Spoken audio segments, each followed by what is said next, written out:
Greetings, this is yours truly, Lord Karo, welcome to my domain.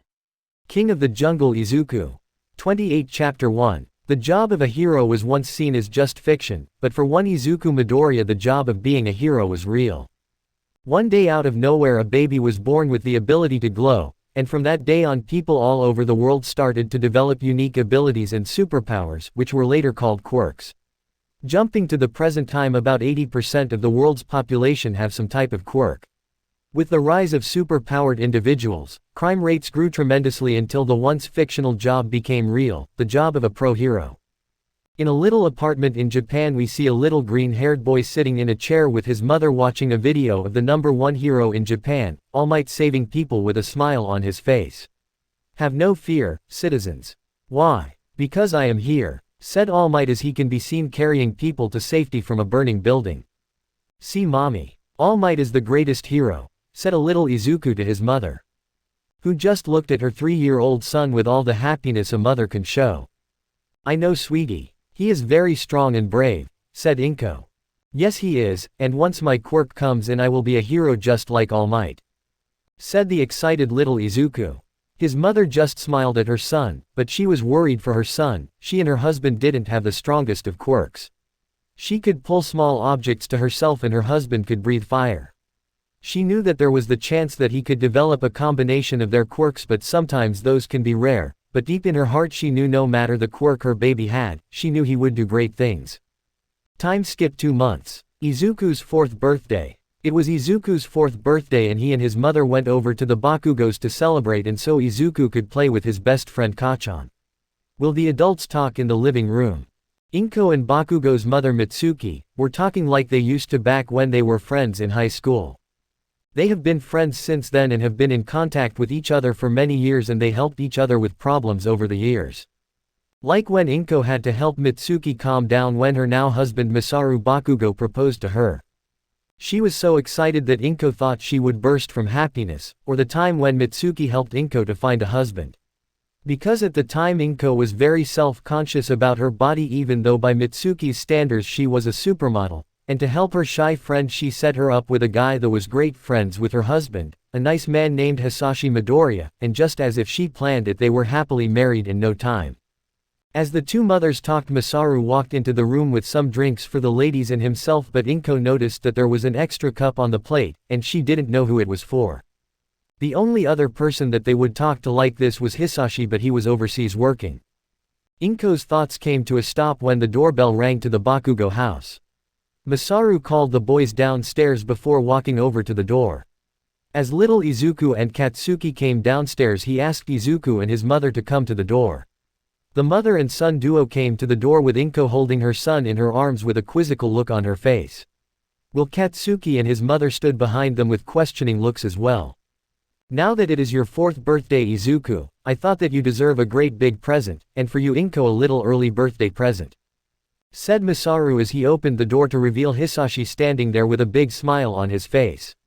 "Happy birthday my little hero," said the now very happy father.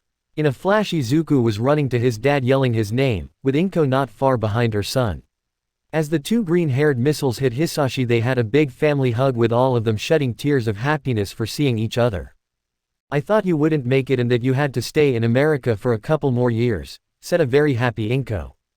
"I did until Masaru helped me find a job closer to home, because I miss seeing you and our son so much," said Hisashi before kissing his wife, and lifting his son to hug him more. After the family reunion they all walked back inside into the living room so that Izuku could open his presents. He couldn't wait to see what he got. The first present was from Mitsuki and it was a book about dinosaurs and other prehistoric creatures, which he loved, because ever since he could read or even talk, he loved animals, be that from common dogs and cats to snakes and lizards. He even likes insects much to friends' dislike for the bugs. And recently when he and Katsuki went to the museum he loved to look at the dinosaur bones. With a big smile he gave his auntie Mitsuki a big hug. Next was Masaru, but he just said that his present was already here, and Izuku just looked at his smiling dad. Next was Katsuki, who with a little help from his mom gave him another book on insects and arachnids.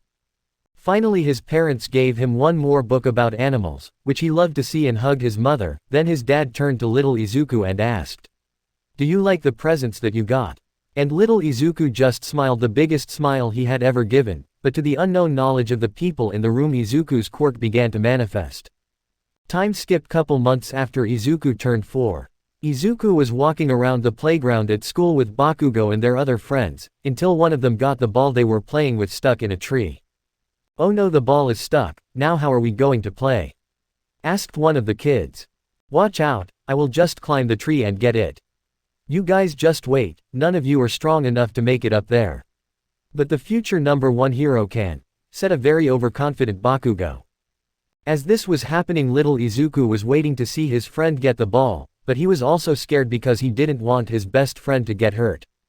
"Got it you guys," said Bakugo as he threw the ball down and started to climb down. As he was on his way down, the branch he was holding snapped and he began to fall. As Bakugo screamed, the other kids ran to catch him. "Oh no, I have to get him.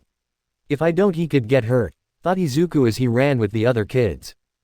They ran as fast as they could, but they knew they wouldn't make it. "No, I have to go faster to help Kachan, like a hero. Just a little fast," thought Izuku as he wished he could be as fast as some of the animals he has read about. Like a cheetah. In that moment it happened, a strange sensation went over Izuku as he felt himself become faster, more elongated and more furry. In the blink of an eye the other kids saw a small feline run past and cushioned the Bakugo fall. But unable to hold his weight fell to the ground as well. "What happened, is everyone alright?" asked the kid's teacher before she saw little Bakugo laying on top of what looked like a cheetah cub. But before she could ask what a cheetah was doing there, it changed back into Izuku. The only problem was that he had no clothes on. Quirk doctor's office. "Well, I am happy to tell you, Ms. Midoriya, that your son is healthy and that his quirk is a very unique one at that," said the doctor to the now happy mother holding her also very happy son. "So what is his quirk, doctor, and is there any danger to it for him to use?" asked Inko. "Well, from what we could get from the equipment we used, and funny enough we had to use a lot of equipment just to get the full picture of your son's quirk. By normal standards your son is human, but when we looked at his DNA we saw that it had special little proteins on it that could change and rearrange your son's DNA to that of other creatures in the animal kingdom," said the doctor reading off the papers in his hand. "So what does that mean he can do?" asked Inko. "Well, in normal terms your son can turn into not just other animals but insects as well, and there is the possibility that he can do more. We just can tell with the info we have now, the best bet is to let him practice," said the doctor with a happy smile to the boy.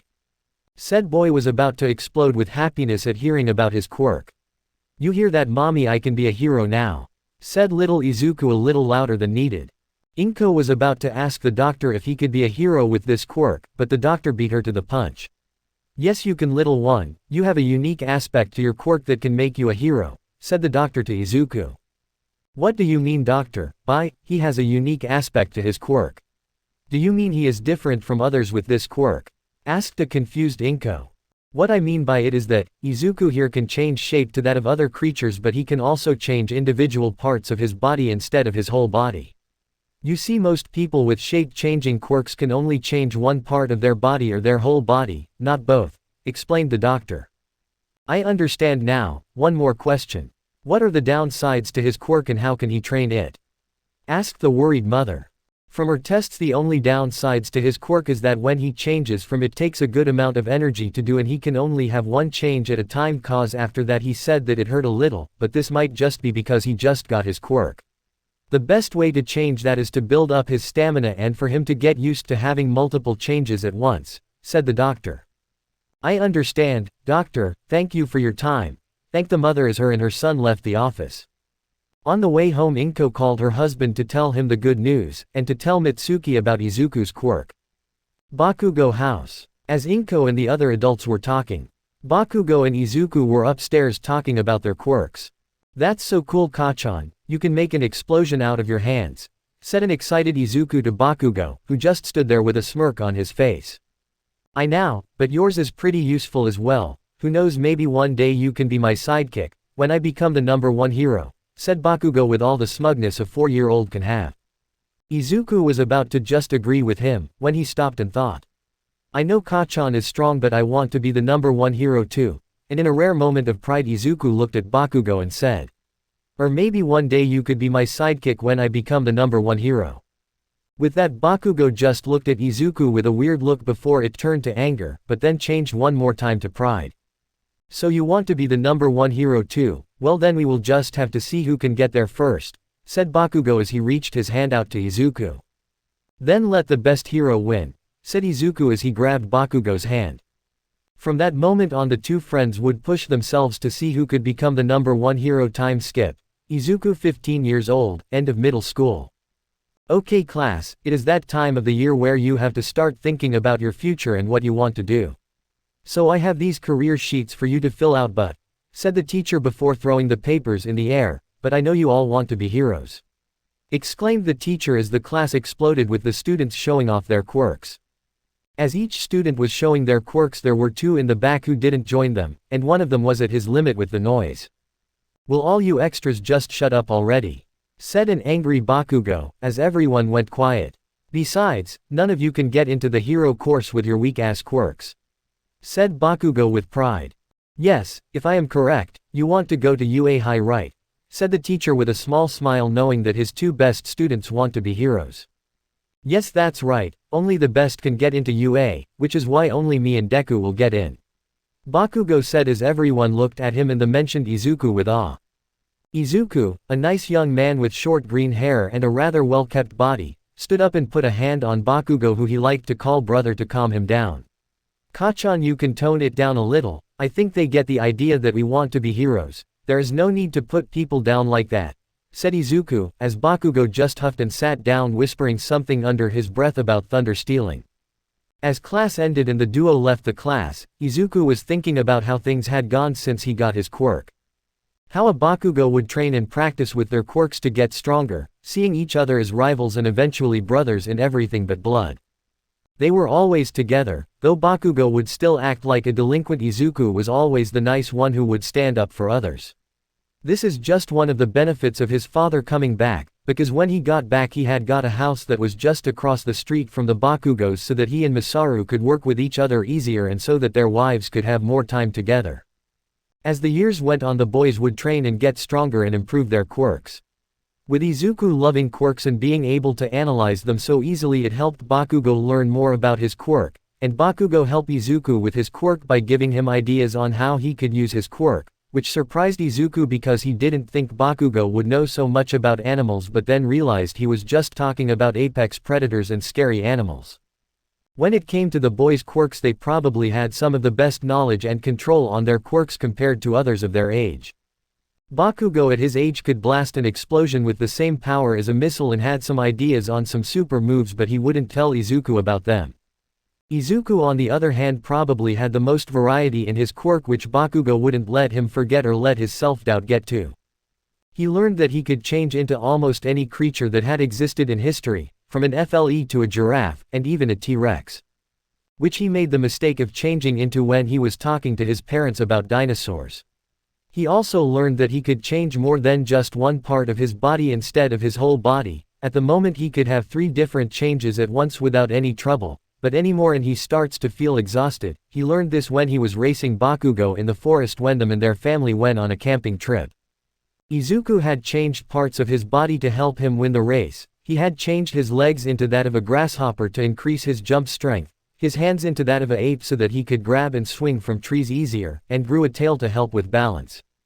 As he and Bakugo were getting to the end of the race, Izuku wanted to go a little faster, so he tried to increase the muscles in his legs to that of the huntsman spider with grasshopper legs, but as soon as he did, he felt a pain in his body and became very tired to the point of almost passing out. From then on he has tried to slowly increase the amount of changes he can have. But another thing happened to his body from changing so much. He had some permanent changes to his body that he couldn't change or turn off. Since he would change to make himself into a better human, some characteristics stayed. One being that he had a small healing factor from using the regeneration of a starfish and increasing the cell growth in his body from other creatures with healing factors. When not changed or using other creatures' regeneration, he heals faster than a normal human, so a small cut would be fully healed in minutes. Another change was his body. It was taller than normal, standing at a height of 6 feet 1 inch, and his strength was a bit better, being able to lift the same weight as the world's strongest men before quirks come about, all while not using his quirk. And finally, his senses were a lot better than a normal person's. "Ha Deku, I am talking to you," yelled Bakugo to Izuku. "Oh sorry, lost in thought, what were we talking about Kachan?" asked Izuku with a hand behind his head. "We were talking about how the UA exams are coming up and how we are going to get ready for them," said Bakugo with his arms crossed.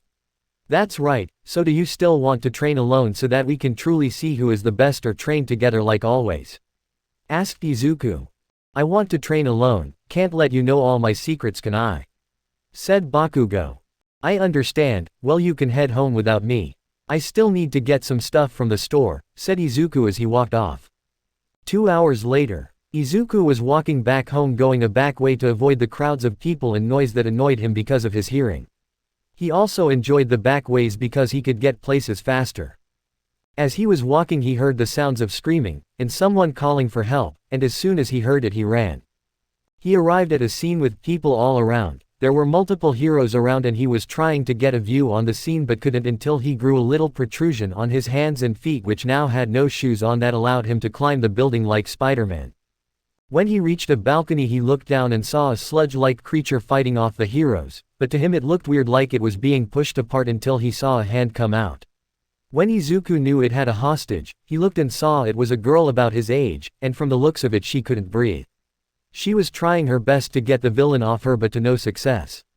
That's when she looked up and saw him standing there, and with just one look he lost it. Izuku's animal instincts mixed with his heroic heart caused him to move. He was going to save that girl if it was the last thing he would do. So with a mighty jump he leapt off the balcony toward the villain. The villain and the heroes were not ready when out of nowhere a green-haired teen jumped in and threw his backpack at the villain, hitting him in the eyes. As Izuku landed, the heroes behind him told him to come back and to get away from the villain, but he tuned them out. Charging at the villain, Izuku grabbed the girl's hand and pulled with all his might. He pulled her out a little but the villain wasn't giving up. After he recovered from the backpack, the villain started to attack Izuku with whip-like tendrils from his body. The girl saw this and closed her eyes, not wanting to see someone get hurt. But to her surprise she heard the boy start laughing. She opened her eyes to see the boy's shirt ripped where he was hit, but instead of seeing skin she saw armor. Izuku, before he got hit, changed the skin on his torso to that of a pangolin plate to protect himself. As the villain kept hitting Izuku he was slowly getting the girl out of the villain's grasp, to the point she could breathe again. Before the villain could stop him, Izuku grew more arms on his body and grabbed the girl and pulled her out. Once Izuku pulled the girl out, the force of pulling and a sudden end to a tug of war, he and the girl were sent flying back, with Izuku holding the girl to him as his still armored body to the brunt of the damage. They came to a stop and Izuku put the girl down and asked if she was okay. "Are you okay, miss? Does anything hurt?" asked a worried Izuku to the girl. "No, I am okay. But watch out," the girl said as she pointed to the villain. Izuku turned around to see the villain staring at him with murder in his eyes. "Kid, I don't know who the fuck you think you are, but I will not be bested by some snot-nosed brat," yelled the villain as he charged at Izuku, but stopped short when he felt something he wasn't ready for: fear. All he felt was the overwhelming sense of fear and the want to run away. When he looked at Izuku he was scared. Izuku, as soon as the villain charged at him, let out a lot of killing intent from his body, using a mix of pheromones from different animals to give the impression of an apex predator standing in front of someone. Because to all animals and even humans we all have a sense of danger that tells us when to run and hide, and Izuku was using that fact to his advantage. As he did this, Izuku got in a stance to protect the girl, which to the bystanders and heroes Izuku looked like a demonic Asura from Hindu mythology, with 6 arms and armor chest and, unknown to Izuku, dark crimson red eyes, ready to fight the villain with all his might. The villain pushed his fear away and began to charge again, bashing right into Izuku, who had pushed the girl out of the way so she did not get hurt, and began to fight the villain. He used his arms to push the villain off him and to grab at the villain's only weak spot, his eyes. Until he realized that he was getting tired. "Oh no, I forgot that I had trained hard last night and was still tired. At this rate, if I don't end this soon I will be no better than the girl was just minutes ago. I need to think," thought Izuku as he continued to fight. "Think, what can I do to this villain? Physical attacks don't do anything, it is like fighting a big blob of slime, and it doesn't help that he is all like a mass of liquid muscles. That's it, he is like a liquid and liquids were conductive," thought Izuku as he was about to put his plan into action. To the surprise of everyone watching, Izuku pushed himself deeper into the villain, with the girl scared that the boy would die because of her. Until the villain stopped moving and steamed. They looked at the villain with confusion until they started to see electricity coming from the villain. Once all this happened, the villain fell off Izuku, who now looked more human, but his skin was a dark green with electricity coming from him. Good thing electric eels are resistant to their electrical current, or that would have been a bad idea. Though Izuku, as he walked to the girl to check if she was still okay. Once the heroes saw that the villain was down, they moved in and with some time collected the villain and put him away. Death Arms walked over to Izuku, who was getting treated by a medic. "Is the kid okay, doc?" asked Death Arms to the medic. "Yep, just some scrapes that have already healed and are a little exhausted. Some sleep and he should be okay," responded the medic. "Okay, go. Is it okay if I talk to the kid for a sec?" he asked, and the medic went to check on others. Death Arms moved forward to talk to Izuku and the onlookers while taking photos and videos. "Kid, you know what you did was extremely dangerous and you could have gotten seriously hurt or even killed, not to mention the illegal quirk usage," Death Arms told the boy, who just looked sad. Death Arms leaned in and put a hand on the boy's shoulder and whispered to him. "But overall a good job, thank you for the help and for saving the girl.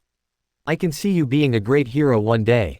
Can't wait to work with you," he said before walking to the crowd of people to talk. Izuku got the okay to leave by the medic a little later and started to walk home, but after getting away from the people and heroes he heard something behind him.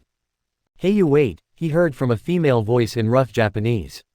Izuku turned around to see the girl he just saved. "Yes, what is it? Are you okay after you were attacked?" he asked the girl. "Sorry, my Japanese bad, but thank you," the girl said in her best Japanese before going to English halfway through. "You're welcome, and it is good to see you are okay," Izuku said back in perfect English. The girl looked surprised, and then something happened. "You can speak English, that makes this so much easier. Dang, here I thought I would make a fool of myself by my bad Japanese," said the girl in English to Izuku. "Yeah, my dad taught me English, and it's okay," said Izuku as he got a better look at the girl. Pony was a short girl with a round face and a short equine muzzle, framed by thick, wavy blonde hair that reached halfway down her back, some shorter bangs hanging down her forehead. Her eyes are large and round, Prussian blue, and she has a pair of tall, lyre-shaped pale tan horns on her head. Her calves are notably rounded, shaped similarly to those of a horse, and she has brown hooves for feet and a short horse tail poking out from the end of her tailbone. "Oh, where are my manners? My name is Pony Tsunotori, but please call me Pony. Nice to meet you, and once again thank you for saving me," said the now introduced Pony. Izuku just smiled. "You don't have to thank me. I was just doing the right thing," he said with his smile growing wider from the thought of acting like a hero. "But you were awesome out there. You had like 6 arms and armor for skin, but then you electrocuted that villain. Wait, now that I think about it, what is your quirk, if you don't mind me asking?"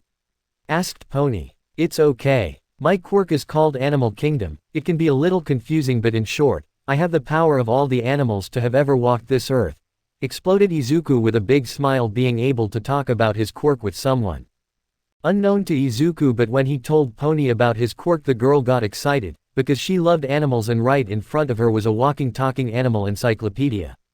"If you don't mind me asking, what is your quirk? I think it has to do with the horns on your head, right?" asked a curious Izuku.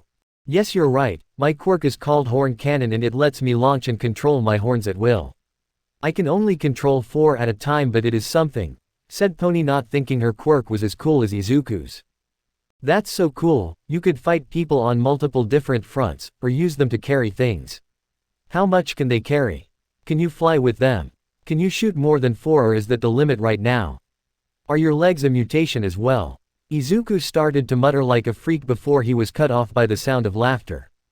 "Ha ha ha ha ha. Sorry, I don't mean to laugh, it is just, I have never seen someone so interested in quirks before. I think it's a little cute," said Pony, still laughing. Izuku blushed like a tomato from being caught muttering again and for having a rather cute girl call him cute. "Sorry, whenever someone talks about quirks or animals I go off on a muttering spree and I don't stop until I am done or someone stops me," he said while rubbing the back of his head. "It's okay. But now with a quirk like yours, are you trying to be a hero?" asked Pony. "Yes, I am trying to get into UA High." "What about you, what brings you to Japan?" he asked Pony. "Yep, I want to be a hero, so I thought coming to one of the best hero schools in the world would make that dream a reality, said Pony with a smile. Nice, I think you would make a great hero with your quirk and your personality, but you might want to work on your Japanese, said Izuku as he laughed a little at the look on Pony's face. I know, I have tried to learn, but it is hard to learn a new language alone, she said. Would you like me to help you? I can help you learn Japanese if you want. Izuku offered. Yes please, that would be a big help, thank you. Sorry I don't think I got your name. She asked. Izuku Midoriya, nice to meet you.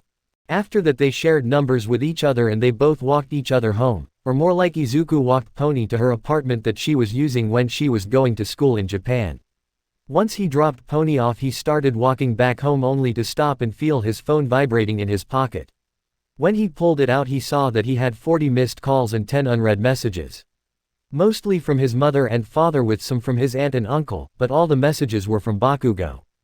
Well, I am dead when I get back. If not by mom and dad, then Kachan will blow my ass up.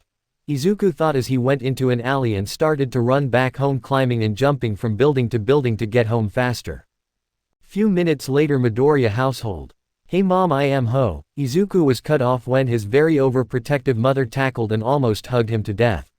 When did mom get a super strength quirk, was all Izuku could think with his air being cut off by his mother. Inko, if you don't stop you might kill the boy before you can see if he is okay. Izuku heard his aunt Mitsuki talk to his mother before she let go of him, letting him breathe. Izuku, are you okay? Does anything hurt? Why did you fight that villain? I was so scared. His mother asked questions left and right, then started to mutter herself, crying motherly tears. So that's who I get that from. Izuku now knew why he mutters. Mom, I'm okay, see, no damage, no permanent injury, I'm safe. Izuku said to calm his mother.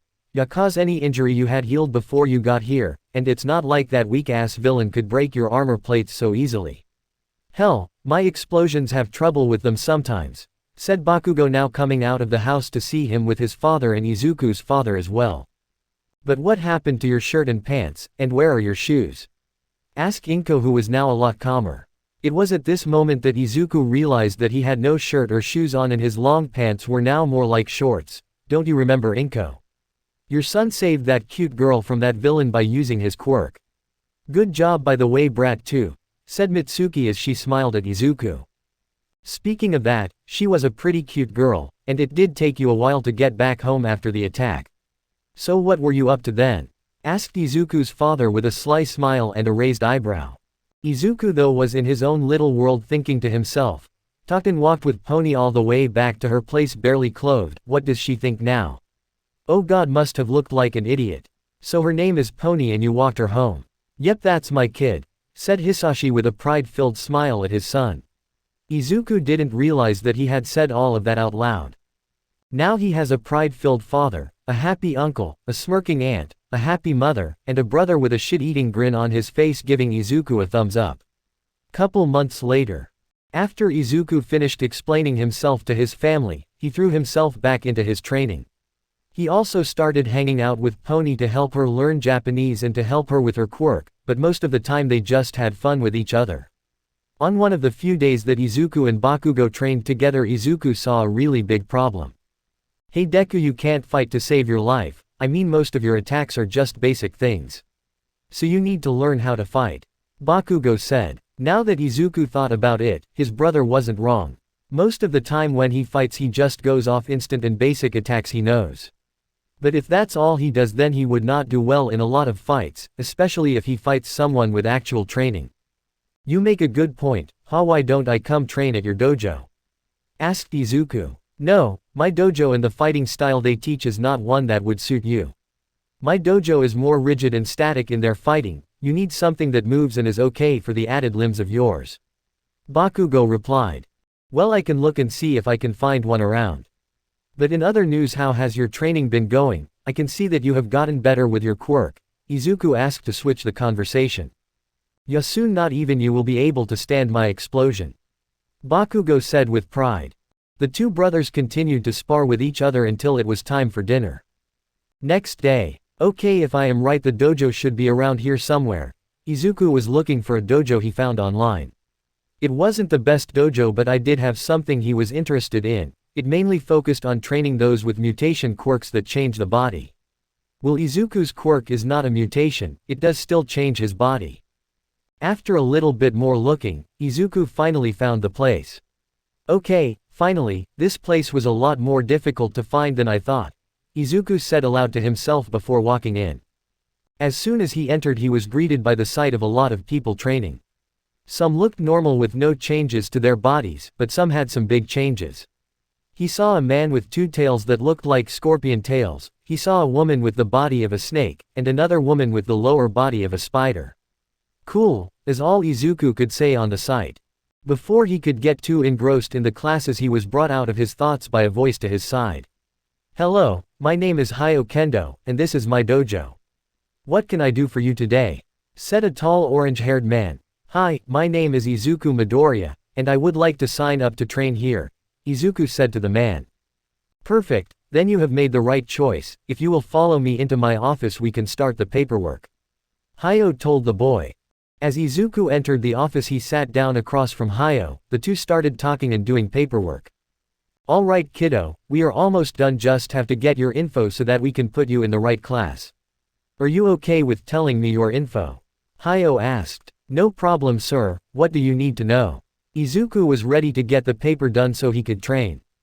Please, you can just call me Kendo-sensei, and I just need to know your height, weight, and what fighting style you would like to learn, asked Hyo. I am 6 feet 1 inch, I weigh 188 pounds, and I would like to learn a fighting style that I can use with extra limbs, responded Izuku. Okay, all good, if you don't mind, what is your quirk? Most people that want to learn that style have a mutation quirk or something of the like, he asked. My quirk is called Animal Kingdom. I can basically become any animal I want and manifest different animal features on parts of my body. Izuku expanded, changing his hand to a claw and growing a tail as demonstration. Impressive, you might just be the perfect student for someone, Hyo said to Izuku's confusion. After a minute or two, the two were done and Hyo called for someone, and soon a girl about his age arrived at the door. You called, what do you need me to do, dad? Asked the girl who looked very similar to Hyo. Itsuka, can you help our new student here get a training GI and introduce him to his new sensei? Hyo asked the now introduced Itsuka. Sure, think dad, come newbie, let's get you ready for training, said Itsuka as she pulled Izuku out of the room. After putting on multiple GI that were too big and too small, Izuku finally had a good fitting GI on. Is this how it is supposed to be worn?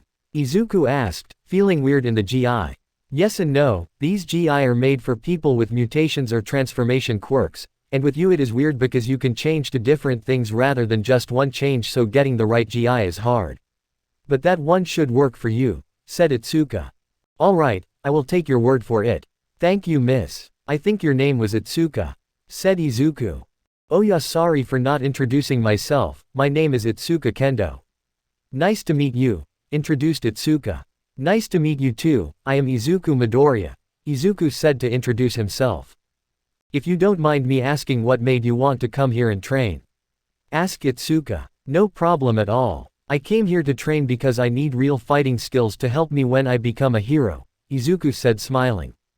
Oh, you want to be a hero too? Exclaimed Itsuka, thinking that she might have found a future classmate. Wait, you want to be a hero too? Izuku asked. Yep, I am taking the entrance exam for UA here in the next couple months, what about you? Asked Itsuka. Same, I am going to try for UA as well. As the two kept talking, they learned a lot about the other, one being that Itsuka was trying to master all 3 fighting styles taught at her family's dojo. She already masters her mother's taekwondo, and her father's Muay Thai. Now she is learning the last one taught by a family friend, the same friend who she is taking Izuku to see. As they two walked over to the training area, Izuku saw a woman sitting in the center of the room. She had long navy blue hair, a well-maintained body, not too muscular but still enough to show the time she has put into her craft, and she was also extremely pretty in Izuku's eyes, but then again, every girl to Izuku is pretty. As he removed those thoughts from his head, the woman began to move. So you are the new student I have been told about, Izuku Midoriya, if I am correct? Said the woman, looking at Izuku. Yes, I am, nice to meet you, said Izuku, giving a small bow. Fight me, is all Izuku heard from the woman. Izuku just looked at the woman with confusion on his face. Did you hear me? I said fight me, From there I will see if you are worth training or not, she said with Izuku stepping to the side to give them space. Izuku steeled himself and got into a basic stance, but the GI made it weird. But before he could even move from the stance he was stopped. You are forcing your stance. Get into a stance that comes naturally to you, and if the GI is giving you trouble, make it to where it doesn't, said the woman to Izuku. A stance that comes natural and change the GI, Izuku thought to himself before he let his instincts take over. Ripping the sleeves and the lower part of the GI pants off, while also undoing the belt a little to loosen it up and finally making a hole in the back by forcing a monkey tail to grow from his tailbone. With his instincts in control, Izuku manifested more than just the tail, his nails sharpened, his teeth became as sharp as razors, and his eyes turned that same crimson red as they did when he was fighting the sludge villain. The woman just smiled as she got ready to fight Izuku and test his potential. Izuku dropped to all fours, lunging at the woman, swinging his claws at her. All she did was sidestep the attack, only to have to duck a sec after from the scorpion-like tail aiming at her stomach. As she ducked, she palm struck Izuku in the back, knocking him on his face. Izuku got back up, changing his body again to look like it did when he fought the sludge villain, with 6 arms and an armored layer of pangolin plates on him going from his feet to his neck. He engaged with the woman, trying to overwhelm her with attacks, but she dodged them with ease and countered him with simple attacks. Until Izuku got a hold of her leg with a tentacle from his back, pulling her in and throwing her off balance. Using this chance, Izuku threw a flurry of blows at the woman, who still smiled at him, but Izuku saw something in her eyes. And the minute he saw it, he was sent flying into a wall, with the woman just standing there with a reptilian-like tail coming from her tailbone. That's enough, I have seen all I need to see, the woman said, turning away from Izuku as he pulled himself from the wall, deactivating his quirk. Well, there goes my chance of training here, maybe I can find a different gym that can help. Izuku's thoughts were interrupted by a light blue belt hitting him in the face. Congratulations, you have passed my test with flying colors, said the woman with a big smile on her face. Wait, what? Is all Izuku could say with his mouth agape. No way, how did you get that belt? Itsuka screamed at Izuku, pointing at the belt. What is there something special about it? Izuku asked. Special, that belt symbolizes that you are her personal disciple. No one has gotten that belt ever since she got here, explained Itsuka with a gobsmacked look. Izuku just looked at the belt with his eyes wide. Yes, she is right, from now on you are my direct disciple and the sole inheritor of my true fighting style. Yin-Ga, also known as animal style. So from now on you will learn from me how to fight and master yourself, all one-on-one. For only my true disciple can learn this style, exclaimed the woman with pride at her new student. Wait, so you will train me and I am your direct and only disciple? That's awesome. Thank you so much, sensei. I promise to give it my all and to make you proud, Izuku exclaimed with a big smile on his face at his new sensei. Good, then from this day forward, call me Tiamat sensei, said Tiamat to her new student. Wait, Tiamat sensei, how did he pass the test? Many have tried and all failed, even I failed. So how did he pass? Questioned Itsuka to Tiamat. My test is not to see if one can beat me, it is to see if they can use the style and the sub-forms of it, and to see if they can go past what I can teach. Izuku did this by showing that he is not locked to one set stance or style, and by making me use my quirk. Which no one has done since I started teaching, explained Tiamat as Itsuka just stood there stunned. Ah, Kendo, I am sorry if I offended you. I know you wanted to learn and master all the styles, but... Izuku was cut off by Itsuka turning around with a giant smile on her face. Offended? No way. Finally I have someone that can give me a challenge, and you get to learn the greatest style in the world. From now on you and I are rivals and best friends going forward, Itsuka said with fire in her eyes. Izuku just smiled nervously and nodded his head, agreeing with Itsuka, before he turned to look at his teacher. Tiamat sensei, sorry to ask, but you said I made you use your quirk. What is your quirk, if you don't mind telling me? Izuku asked. Not at all, my student, and I will do better. I will tell you about the style that has been passed down in my family all the way to me. Itsuka, you can stay and listen if you would like to, seeing that you look like you are about to explode from curiosity, said Tiamat as Izuku looked at Itsuka and agreed with Tiamat that the girl was about to explode. Izuku sees stars in her eyes. Now to start, I will tell you about my quirk. It is called Leviathan. In short, I can transform into that of the mighty creature known as Leviathan, said Tiamat, showing her tail to the two teens. Wait, what's a Leviathan? Asked Kendo. Before Tiamat could answer, Izuku had already started talking. A Leviathan is a mythical creature known to be massive sea creatures. They are also called sea dragons as well. Most take the appearance of a massive serpent with fins and a dragon-like head, explained Izuku. Yep, that is exactly right. I can become a massive serpent up to 50 feet long. The only difference is that in that form I also have feet and wings, taking more of the traits of Western Leviathans than Easterns, said Tiamat. Itsuka just nodded her head, trying to imagine what a Leviathan looks like. Now continuing on, about the style.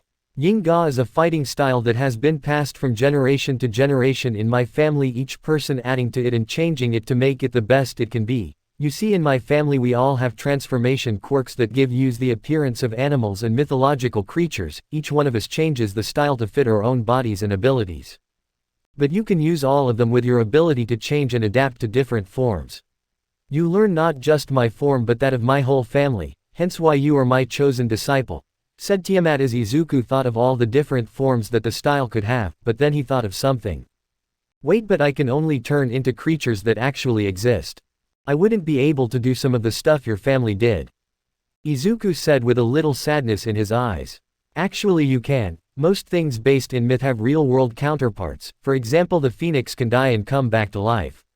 In the real world there is a jellyfish that can die and be reborn and live forever, she said to Izuku.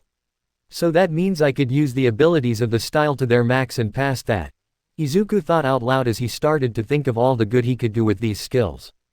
Now there is one thing about the style that I can teach you, and that's the self-form.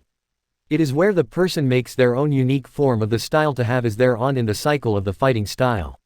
I can't help you with it because you have to make it to fit you. Can you do this? Tiamat asked, and Izuku just nodded with determination in his eyes. 2 months till UA exam. It's been about 4 months since Izuku started his training with Tiamat. In that time Izuku has come a long way in his training, learning a good amount of Yin-Ga from Tiamat. At the same time Izuku and Itsuka spent a lot of their free time at the dojo together. They were always pushing the other to do better, and occasionally would spare each other. Just like they are now. And with that I win. That's 72 wins for me and 68 wins for you, said a exhausted Izuku, putting his hand out to help Itsuka up from the mat. Yeah, I know, but at least the gap between our scores is getting closer, reminded Itsuka. Over the months the two got along quite well, learning new things about each other. For Itsuka, she learned that Izuku would normally sleep in an animal form, and said something about it feeling more normal. She learned this when Izuku finished training with Tiamat. One day he went to a corner and changed into a big wolf and just fell asleep right there. Izuku on the other hand learned that Itsuka spent way too much time at the dojo. She didn't do very much outside of the dojo. She had plenty of friends, but she wasn't into overly girly things and her friends weren't into some of the stuff she likes, but luckily Izuku was an open person to new things. Sometimes he and Itsuka would go out and have some fun. When Tiamat would release Izuku early, they would go to the movies, axe throwing, a motorcycle show, and even the zoo, which was funny to see for Itsuka seeing Izuku have a staring competition with a lizard and somehow win. Overall they enjoyed the time they spent together. Alright, well I have to get going, see you soon, Izuku told Itsuka as he walked to leave the dojo. You know where to find me, she replied back. As Izuku walked out of the dojo and started heading back home, his phone started to ring. He pulled his phone out to see who it was. When he looked he saw it was Pony calling. "Ha, Pony, what's up?" asked Izuku into the phone. "Not much, how are you free today?" asked Pony. "Not today, Mom and Dad want me for something, but I am free all day tomorrow, does that work?" Izuku responded. "Perfect, want to meet at the train station around 11? Asked Pony. "Sounds good to me, see you then," Izuku said while ending the call. Wonder what made her want to hang out all of a sudden, Izuku thought. Back at the Midoriya house. "Mom, Dad, I'm home," Izuku said as he walked into the house. "Hi honey, how was training today?" asked his mother. "Pretty good, Tiamat-sensei has been pushing me more each day. It is fun learning to fight, it will most definitely help me when I become a hero," Izuku said as he walked to his mother, who was in the kitchen cooking. When he entered the room he saw his mother cooking, but he also saw his aunt helping her with his dad and uncle sitting at the table talking. "Ha everyone, wasn't expecting to see you auntie and uncle. What is the occasion?" asked Izuku while giving hugs to everyone. Well, your dad and Musaru closed a big deal today and it is almost time for you and my brat to go to UA, so we thought we would have a get-together to celebrate the amount of time and effort you two put into your training and studies," said Mitsuki. The night went on with the Midoriyas and Bakugos enjoying the time they spent and with the boys talking about their training. The next day, Izuku waited at the train station, in a blue button-down t-shirt with a white undershirt, some jeans and his favorite red shoes. As he was waiting, he looked at the time, seeing that it was on 10:50. He still had 10 minutes to go. Izuku arrived 15 minutes early like any gentleman should, and because he wanted to try and come up with an idea of what to do with Pony for the day. There's the movies, and the arcade, or maybe an anime convention, Izuku thought to himself for a little before he heard someone calling his name. "Ha, Izuku, hope you weren't waiting long. Are you ready for a day together?" said Pony as she walked up to Izuku, who took a sec to look at what she was wearing. Pony was wearing a tan sleeveless crop top, skinny jeans, with a pair of sunglasses on her head. "Don't worry, I just got here a minute ago myself, and yes I am." "So what did you have in mind for today?" Izuku asked to see if she had something planned for them to do. "Well, I was wondering if you would be okay going to a rodeo I found a little outside town," said Pony with a little blush on her cheeks. "Sounds like fun. This will be my first time going to one, but I trust you, and most of the stuff you recommend is good. So let's go," Izuku said with a smile on his face, just happy to hang out with Pony. "Yaa. Let's go then. Hurry, Pony said excitedly as she pulled Izuku by the arm. Izuku felt a strange feeling when Pony grabbed his arm, but it wasn't unpleasant, it actually felt good, like warmth washing over him. The ride over to the location of the rodeo was only a 30-minute train ride and then a 5-minute walk from there. As they were on the train, Pony told Izuku what a rodeo was and all the cool things you can do. When they got off the train and started walking to the location, Pony looked at Izuku and asked him a question. "Hey Izuku, can I ask you a question?" "You just did," Izuku said jokingly. "I'm serious," Pony said, causing Izuku to stop joking around. "Yeah, you can ask me anything," said Izuku to the now blushing girl. "What are your thoughts on me? Like, what do you like about me, and is there something you don't like?" the girl asked, causing Izuku to think for a second.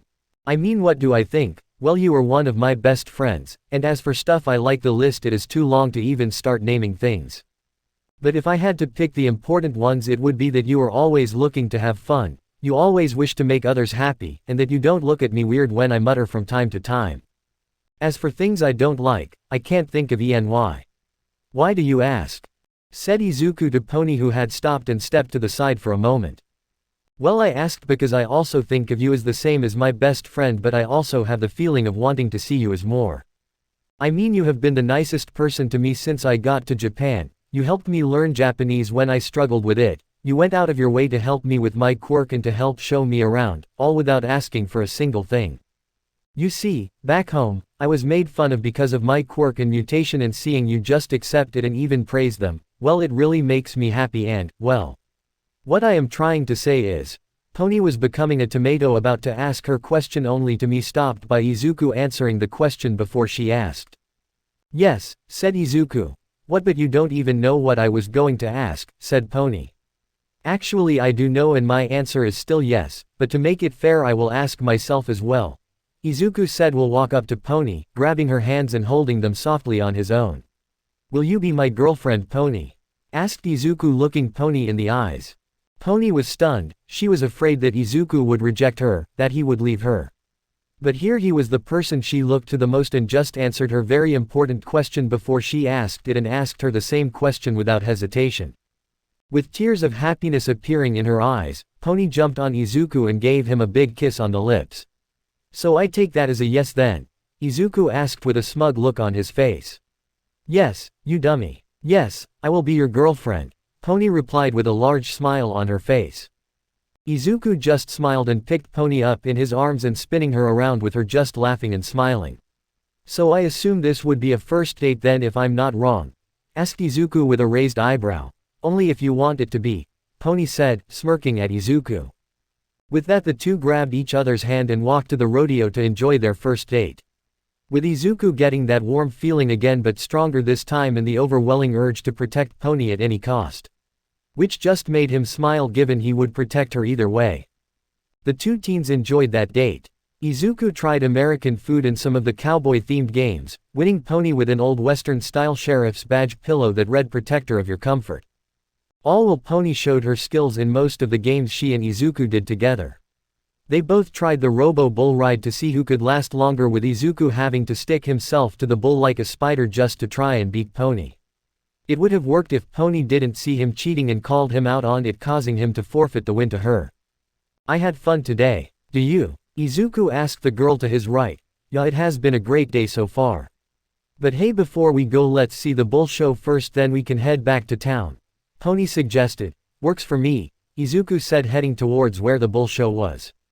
There was a big fence in the area that you can stand on the other side of to see what the bulls and the performers are doing. When they walked up to the fence, Izuku saw people climbing on the fence to get a better view, when he looked down to see Pony about to do the same. Only for Izuku to pick her up and put her on his shoulders and increase his size so that he and Pony could see the show easily. The show was composed of people dodging charging bulls, doing acrobatics and last-second evasions, putting on a good show. At one point they had a guy with a strength quirk fight the biggest bull they had. It was interesting to see this beast of a man struggle to hold back the bull, but after a good attempt the guy gave up and they got the bull back in the cage. "That was pretty cool to see," Izuku said. "I know, and did you see the size of that bull? That guy could lift a ton in one hand and yet he still couldn't stop the bull," Pony said with excitement still on Izuku's shoulders. The two were making their way to the exit when they heard screaming behind them. When they turned around they saw a stampede of people running to them. On instinct Izuku got Pony off his shoulders, held her tight to his chest and grew pangolin plates on his back facing the stampede.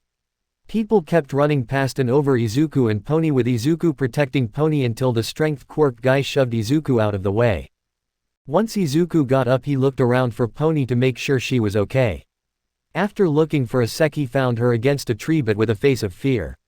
Izuku looked in the direction she was looking to see the bull rampaging around, and about to charge Pony. Izuku bolted toward Pony to get her out of the way, but he wouldn't have time. So he did the next best thing. He planted himself firmly to the ground in front of Pony, grabbing the bull's horns and increasing his strength to that of the Hercules beetle, and stopped the bull in its tracks. All of this happening in less than 5 seconds. All the people that ran turned around to see Izuku locked in a pushing battle with the bull. Both pushing up as they push. Until Izuku heard Pony behind him start to cry and whine. When he turned his head he saw that she was pretty bruised up and it looked like her ankle was twisted or sprained. Seeing this Izuku got pissed and turned back to the bull, wanting to relieve some anger. Izuku pulled the bull's head towards himself, moving to the side as he set a knee straight to the side of the bull's neck, knocking the air out of its throat, sending it to the ground. Izuku let go of the horns and made his way to Pony. He saw the relief in her eyes, but he also saw the fear when she pointed behind him and he heard the bull charging towards him. With the last of his anger Izuku changed his right arm's muscular into that of the mantis shrimp and kept the Hercules beetle strength, and finally added some ankylosaur plates on his hand like a gauntlet, quickly turn and punch the bull in the jaw, knocking the mighty beast out cold. With the bull out cold Izuku recomposed himself and turned back towards Pony to make sure she was okay. "Pony, your leg, are you okay?" Izuku asked with worry on his face. Pony on the other hand was dumbfounded at what her boyfriend just did. First he stopped a charging bull dead in its tracks, the same bull that a man with a strength quirk couldn't beat. Then proceeded to knock the bull out in one punch, and he is putting it off like it is nothing, worrying about her small sprain that would heal in a week. Altogether Pony thoughts were cemented in her mind. "I have the best boyfriend ever. I'm okay Izuku, but that was awesome what you did," Pony said, smiling at her boyfriend. This made Izuku's worry leave him, seeing that she wasn't hurt too bad and that she was still in good spirits. With a smile Izuku picked up Pony in a princess carry and started walking back to the train station. Pony started to blush from the action before leaning in and wrapping her arms around his neck, smiling. Back on the train. By the time Izuku got himself and Pony on the train it was night out and there were not many people around. Izuku was still carrying Pony, who had fallen asleep at this point, in his arms. Izuku enjoyed his time with Pony and he hoped that the bull rampaging didn't make Pony enjoy it less. Izuku sat in a seat close to the door with Pony still asleep in his lap. After a short time the train started moving and the sudden shift caused Pony to wake up. "Where am I?" Pony asked, looking around realizing she was on a train. "Hey sleepyhead, how was your nap?" asked Izuku, still holding Pony, who after realizing where she was and what her boyfriend was doing started to blush like a tomato. Pony tried to get out of Izuku's arms, but as soon as she did she felt Izuku's hold get tighter. Pony looked at Izuku to ask why he was holding her so tight. "Please, if it's okay with you, can we just stay like this a little longer?" asked Izuku, not wanting to let Pony go, enjoying the warmth he felt from holding her. Pony thought for a second, then leaned back into Izuku's chest, hugging him. The two teens stayed quiet on the train, enjoying the company of the other. As the train got close to their stop, Izuku broke the silence. "Hey, I don't know about you, but I enjoyed our little date," Izuku said, smiling. "For a first date it was interesting, but I am just happy that I could be with you," Pony said, leaning into Izuku, kissing him on the cheek. Izuku, not ready for the kiss, turned into a cherry at the action, not noticing that his quirk activated, growing a wolf's tail that started wagging like crazy. Pony, seeing the tail grow and start wagging, just started laughing, thinking that it was adorable like a little puppy. After Izuku got over the kiss and put his tail away, he started to think about Pony's ankle. "Pony, is your ankle okay? Does it still hurt?" asked Izuku. Pony tried to stand, but as soon as she did her ankle gave out, with Izuku catching her. "It doesn't hurt as much and it's not that bad, but I don't think I will walk for a couple days," responded Pony. "I can't let her be by herself with her ankle like this. What should I do?" "Well, I could bring her to my house and have mom and auntie help her, but if I do that then I would never hear the end of it from them, and Kachan will just have more ammo to make fun of me. What should I do?" Izuku was having an argument with himself about what to do. As the train came to a stop, Izuku made up his mind and he was going to bite the bullet. "Pony, if it's okay with you, I can take you to my house where my mother and aunt can help with your ankle. I don't want to just leave you alone to deal with it. Is that okay?" Izuku asked. Pony only had one thought on her mind after hearing that: meet Izuku's family. "He wants me to meet his family. What does this mean?" Pony was completely lost on her own. She didn't notice Izuku trying to get her attention. "Pony, Pony, Pony." After Izuku tried for the third time, Pony finally snapped out of her absence. Yeah, it's okay with me. We can go to your place," Pony said, blushing, still thinking about meeting Izuku's parents.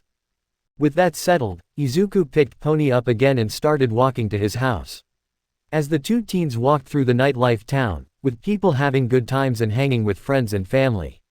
"The town is very lively at night, it seems," said Pony. Yeah, a lot of people come out and have fun. "It's always nice to see people having fun," said Izuku. After looking at the town, Izuku got an idea that would be a nice real ending to their date rather than the bull attack being the end. Pony, before we get to my house, is it okay if I show you something I think you might like?" asked Izuku. Pony just nodded her head. With the confirmation, Izuku ducked into an alley, setting Pony down for a second.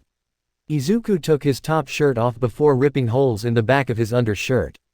Pony was confused before seeing Izuku sprout big black wings out his back, picking her up, and started flying. Pony, after seeing Izuku grow wings, was speechless. To her, Izuku looked like some kinda angel. Well, Izuku was thinking to himself, I got lucky this time. I have never tried growing wings that are still in human form. Guess things like that grow to match the size of my body is needed, good to know. After gaining altitude for a little, Izuku stopped. So what do you think? Asked Izuku, nodding to the view.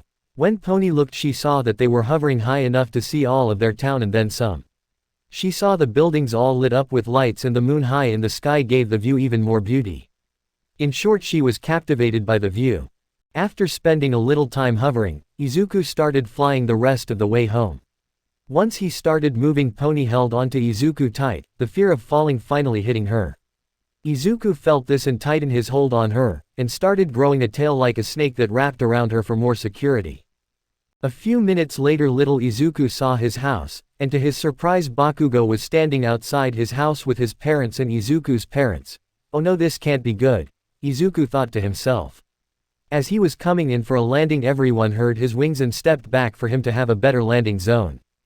As Izuku landed, everyone saw him holding Pony, who had his overshirt on because the wind was making her cold. Izuku put his tail and wings away and let Pony stand with his help. Everyone. I'm home, Izuku said with a sheepish smile. Everyone there just looked at Izuku with a mix of confusion, worry, and pride. All except Kachan, who smiled and said, "You got good taste in girls," and gave him a thumbs up. After explaining why he was flying, how he was flying, who the girl was and what happened to her ankle, Izuku was tired, but there was still a thought in his head. "How were you all outside the house like you were waiting for me?" he asked. Kachan walked up to him and showed a video on his phone. The video was of him wrestling the bull and knocking it out. It had thousands of views and people were wondering who the boy was. "I found this while looking on the internet and showed my parent, who in turn showed you're making them worried for you," said Bakugo. Izuku just face-palmed and reassured his parents. His dad walked up to him next and with an aura of pride put his hand on his shoulder and said, "My boy, you did great, you were a man protecting a rather pretty girl. You make me so proud," he said. Izuku lowered his head in embarrassment. While Inko and Mitsuki were tending to Pony's ankle. After the guys were done messing with Izuku, and the women were done helping Pony, Inko spoke up. "It is late and the trains have stopped, you are more than welcome to stay the night," asked Inko. Pony started to blush thinking about spending the night at her boyfriend's house for the first time. If it's okay, I wouldn't mind spending the night," said Pony timidly. With that, Inko smiled and went inside to get their spare room ready, while Mitsuki started talking to Pony. "So you're the girl that Brat 2 spends his time with?" Mitsuki stated. Pony was a little confused. "Brat 2? Oh, that's just what I call the boys. Izuku is Brat 2 and mine is Brat 1. Mitsuki cleared up, causing Pony to laugh a little at the thought. "So you like Izuku?" Mitsuki asked out of nowhere. Well, I think he is a great guy and he is very caring and," Pony started muttering like Izuku before she stopped.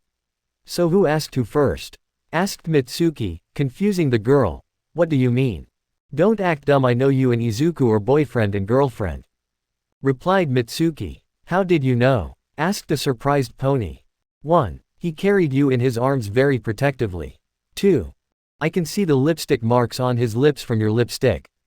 3. You haven't let go of his shirt this whole time. 4. As soon as Izuku landed and my brat walked up to him, Izuku's guard went up, only for a second but it did. Just like animals would do when they feel that the mate is in danger, and seeing Izuku has the whole animal kingdom in his back pocket, it just makes sense. And 5th and finally, you have the same problem as Izuku. When you mutter you do it out loud, so I heard you say something about staying at your boyfriend's house," Mitsuki said with a smirk on her face. Pony blushed and looked away to hide her embarrassment. Once the room was ready, everyone went back to their homes and got some well-needed sleep. Time skip 1 month till exam. Some time has passed and now both the Bakugos and Midoriyas know that Pony is Izuku's girlfriend, and both families loved her. In the words of Inko, she is a polite pretty young woman who loves to help, and in the works of Mitsuki, a hell of a catch. Izuku was in his room studying. He was getting ready for the entrance exam and he knew that the exam was both physical and mental and didn't want his mental skills to degrade. So he was going the extra mile, studying well past what he should know just so he had the best chance to get in. Knock knock. Izuku heard at his door. "Come in." "Ha Izuku, I know you have been studying hard and me and Mitsuki come up with an idea for you and Katsuki to do after all the hard work you two have put in, and we came up with these." Inko said. "We'll give Izuku tickets." Izuku looked at them and his jaw nearly hit the ground. They were special event tickets to ComicCon Japan. "Mom, how did you guys find these? It is hard enough getting normal tickets, but to get these it is almost impossible," Izuku said, dumbfounded. "Don't worry about that, they are for you and Katsuki," said Inko, before she was tackled into a hug from her son. "Thank you Mom," said Izuku smiling. "Wait, I have to go tell Kachan and thank Auntie," Izuku exclaimed, before running out of the house. After almost breaking the door down to the Bakugo house, Izuku hugged his aunt thanking her, and told Katsuki about the tickets. In which Katsuki froze for a sec before doing the same as Izuku and hugging his mother and aunt. "Izuku, when is the con?" asked Katsuki. "In a week," replied Izuku. "Good, we have time to get costumes for the event," said Katsuki. Izuku looked confused at the statement. "Wait, you want to wear a costume? I know I like wearing them to these things, but you," said Izuku. "Ha, I can wear a costume if I want," replied Katsuki. After they both decided on what they were going to do as they went to the store to get what they needed. A week later. "Okay boys, are you excited for the con?" asked Mitsuki, who is driving the boys. Absolutely, said both boys. I like your costumes, boys, said Mitsuki, looking at the two in the rearview mirror. Katsuki was wearing a very well-made Moon Knight costume from Marvel, while Izuku looked almost identical to Beast Boy from DC Comics. Izuku won't get in trouble for using your quirk in public. I mean, you use it quite frequently, but you normally can't be seen when you do, but this time you will be in a crowded place, asked Mitsuki, not wanting her nephew to get in trouble. Only if you know I am using it. All I am doing is making my height lower, my skin green, and making my ears pointy, said Izuku. You know, if I didn't know any better I would think that you jumped off a comic book page and were the real Beast Boy, said Katsuki. Yeah, and you fit Moon Knight perfectly, replied Izuku. Damn straight, we're both badasses, we love to fight, and enjoy beating the shit out of villains, said Katsuki with an aura of pride. After a short journey, the boys were in front of the con and Mitsuki was wishing them luck and to have fun. Okay, Kachan, time to get our nerd on, said Izuku. After you, Nerd King, said Katsuki. The two walked in and saw the greatest collection of comics, hero figures, and people in costumes. This is awesome, said the two. They both went around seeing the old hero comics and figures. The two also had a lot of people come up to them and want pictures. After a couple of hours the two were sitting down eating some food they got. So are you going to partake in the contest? Asked Bakugo. Yeah, I want the reward they are giving. That is an original copy of the Teen Titans from before quirks were around, said Izuku with stars in his eyes. You can have that. I want the original Superman costume from the movies, exclaimed Bakugo, wanting to have the Man of Steel costume. After getting into the event there was going to be 4 rounds to see who won the contest. There were about 16 people participating. The first round was a contest to see who had the most accurate costume. They were put 1-on-1 to see who had the best and to cut the numbers in half. Izuku was put with a guy that looked like the Hulk. Izuku won for having a better skin change, cause the other guy forgot to put paint on his lower body under his shorts, and Izuku was fully green all over. Bakugo was put with a guy that had a Spider-Man outfit but the suit doesn't fit right, while Bakugo was basically perfect. After the first round was done there were 8 people left. The next round was to see if they could impersonate the character the best. Wait, so act like an energetic nerd with animal-like actions. That's not fair for the other guy, Izuku thought, and his thoughts were true when he beat a guy that tried acting like Wolverine. Izuku also cheated a little using his quirk to make his vocal cords that of a bird that can mimic any noise, and mimicked Beast Boy's voice from the Teen Titans TV show from the early 20th century. Bakugo didn't even have to try and the other guy gave up after Bakugo made his impression. The remaining 4 people all stood there with the crowd taking pictures and commenting on their outfits. The third round was about to start. It was an interesting one. They were allowed to use their quirks to give their best impression of the characters. Izuku was up against a girl who looked like poison ivy. When the girl started growing some plants off her body, Izuku changed into a green tiger. All the people were impressed. The announcer was clapping for him but then thought something. Kid, do you need a change of clothes to turn back? Asked the announcer. But Izuku just changed back with his clothes still intact. No sir, thank you, said Izuku smiling. With that Izuku won his round. When he got to the table he was using he saw Bakugo sitting there grumpy. You lost? Asked Izuku. All he got was a hard sigh and Bakugo saying something about cats. There was a break to see who would take third place between Bakugo and the poison ivy look-alike. Izuku was sitting in his chair looking at the news for any hero activity in his notebook. Even though he had a quirk he still loved to take notes on heroes to see if he could copy their fighting styles or other aspects. But all of a sudden Izuku felt something was wrong. He looked up to see everything looked normal and all, but when he looked closer he saw a weird glimmer like a field in front of him. It's just my quirk, to give us some privacy, said a female voice behind him. Izuku turned around to see a girl a little shorter than him if he was normal height, wearing a very good Catwoman costume. It hugged her figure very well to the point Izuku had to look away with a blush on his face. So what do you want to talk about? Asked Izuku to the girl. I just wanted to talk about your costume, and your quirk. I think it's really cool, and interesting, and to see if I have a chance to win in the final round, said the girl. Also you're the reason Kachan was angry at cats now, he said, trying not to laugh. Yep, my name is Kami Utsushimi. Nice to meet you, said Kami taking her mask off to show her face and letting her hair down. Izuku got a weird feeling when he saw Kami. What was that? Izuku thought. Hello, my name is Izuku Midoriya. Nice to meet you too, replied Izuku, changing back to normal. So that was your quirk as well. Interesting, how do your clothes not rip off your body when you change when you shrink or grow? Asked Kami. It's made from a mix of fur and silk I made from my body, answered Izuku. Kami just looked at him sideways. You see, I grew extra arms and had silkworm silk come from my arms, and used said arms to make my clothes. I also added fur I grew to make it more comfortable and durable. In the end allowing it to change shape with me. Just like Mount Lady's suit, explained Izuku. Oh, so you can make your own clothes that would make saving money so easy. Wait, now I am confused, what is your quirk? Asked Kami, moving closer to Izuku, who now had to look down at the girl. How about I tell you about my quirk and you tell me about yours? Sound fair? Asked Izuku, wanting to know what the weird glimmer in the air was. Sounds fair to me. My quirk is called glamour, it lets me breathe out a mist that I can make into whatever I want. Basically I can make visual and auditory illusions, said Kami, now ready to hear what Izuku's quirk is. Cool, so in the right situation you can make someone think they are fighting an army when it's just one person, you can even make yourself invisible in a sense. Guess it's my turn now. My quirk is called Animal Kingdom, I can change parts of my body or my whole body to any creature in the Animal Kingdom, replied Izuku. That's so awesome, you're basically doing anything any creature can.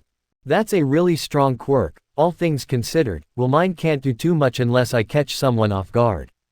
Said Kami. Actually your quirk is very strong, being able to trick a person's visual and auditory receptors is not something to laugh at.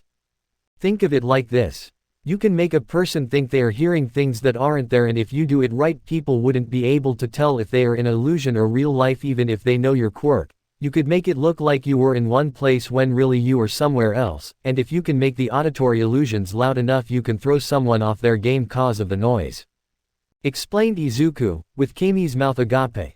You know I never thought of that, how would it be okay if after all of this is done you can help me with my quirk? You see I am trying to get into UA and, she was cut off by Izuku, absolutely. I would gladly help you, who knows we might be classmates, said Izuku. Wait, you are trying to get into UA as well? Asked Kami with stars in her eyes. Yep, I am going to be the next #1 hero, Izuku said, smiling at the girl.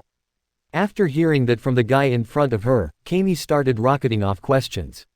After a couple of minutes Kami dropped the illusion barrier, and the two went up to the stage back in costume for the final round. Alright folks, the final round is here and these are your final contestants. The final round will be a crowd vote from all of you to see who the winner is, the announcer said with the crowd lining up to put their votes in. After a short time the votes were put in and counted. Okay folks, the votes are in and it is time to see your winner. The announcer was hyping up the crowd. With a total of 122 votes, your winner is contestant number 9 with his cosplay of Beast Boy from the Teen Titans. The announcer shouted, with the crowd applauding Izuku and cheering for him, even Kami was giving him applause.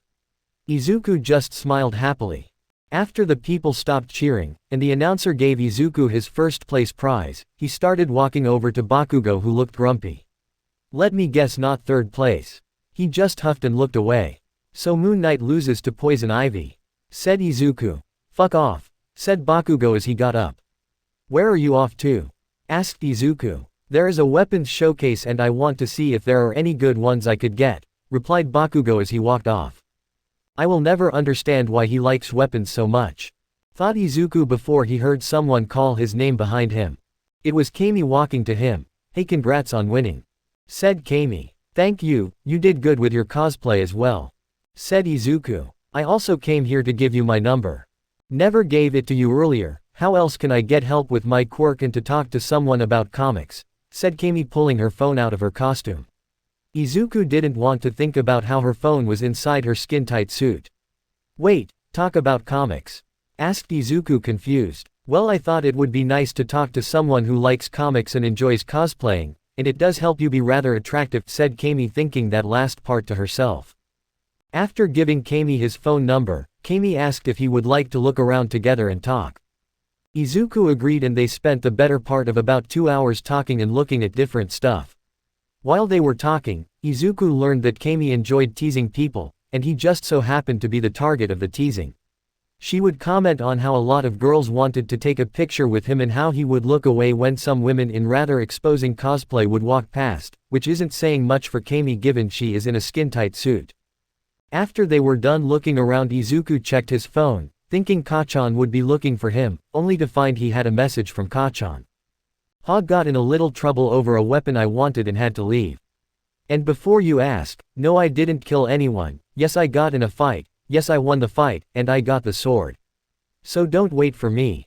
I am on my way back home already. Sorry for leaving you, but you'll be fine. See you back home." Well, that shouldn't surprise me, but I'm surprised it took this long, Izuku thought. "Who's Kachan?" asked Kami looking over Izuku's shoulder. Izuku turned red so fast Kami thought he would explode. Which for Izuku in the situation he was currently in wouldn't surprise most, as Kami was on his back looking over his shoulder, basically giving Izuku a hug from behind. After composing himself, Izuku answered, "He is kinda like my brother. We have been friends so long that we started to see each other as brothers," said Izuku. "Oh, so Kachan is the guy in the Moon Knight cosplay?" asked Kami, to which Izuku nodded. After a little more talking, the two teens decided to leave the convention. They both walked and talked to each other on their way to the train station. Izuku was supposed to have Mitsuki pick him up, but she was a little busy yelling at Katsuki for getting into a fight. But Izuku enjoyed his conversation with Kami, but he still couldn't get the weird feeling out of his head. Part of him wanted to think it was an after effect of Kami's quirk on his inhuman senses, but the other part of him wanted to think it was his quirk trying to tell him something. I would really like to know what this feeling is. So far it only acts up around Kami, Izuku thought. After the two got to the station, they said their farewells and promised to hang and have Izuku help Kami with her quirk, and to talk about comics. Izuku was about to head to his train when he felt a pull on his arm. Before he could stop, he was in a hug with Kami. Izuku was frozen for a sec before Kami let go and went to her train with a smirk on her face. In Izuku's head there was a thought that he didn't like. He learned one thing from it though. That feeling is definitely my quirk, and if I am correct then this could be a problem, Izuku thought to himself, hoping his thoughts were wrong. Back in Izuku's house, Izuku was doing some research on animals and creature behaviors. After getting a bad idea from the hug he had with Kami and the feeling he got, I really hope it is not what I think it is, cause if that is true, then this could cause a problem, thought Izuku to himself. After an hour of looking, Izuku closed his laptop and sighed. Well, after all that, all I got was I am fucked, Izuku thought. After looking on the internet, Izuku found out what that feeling was. Apparently another side effect of his quirk is a mating season, and the feeling he was getting was his body telling him that it was mating season and that Kami would be a good mate. Lucky he had control over himself and the effect wasn't as strong as it is in other animals.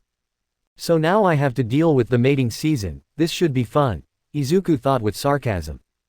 After thinking over what he should do, Izuku went to tell his family about it.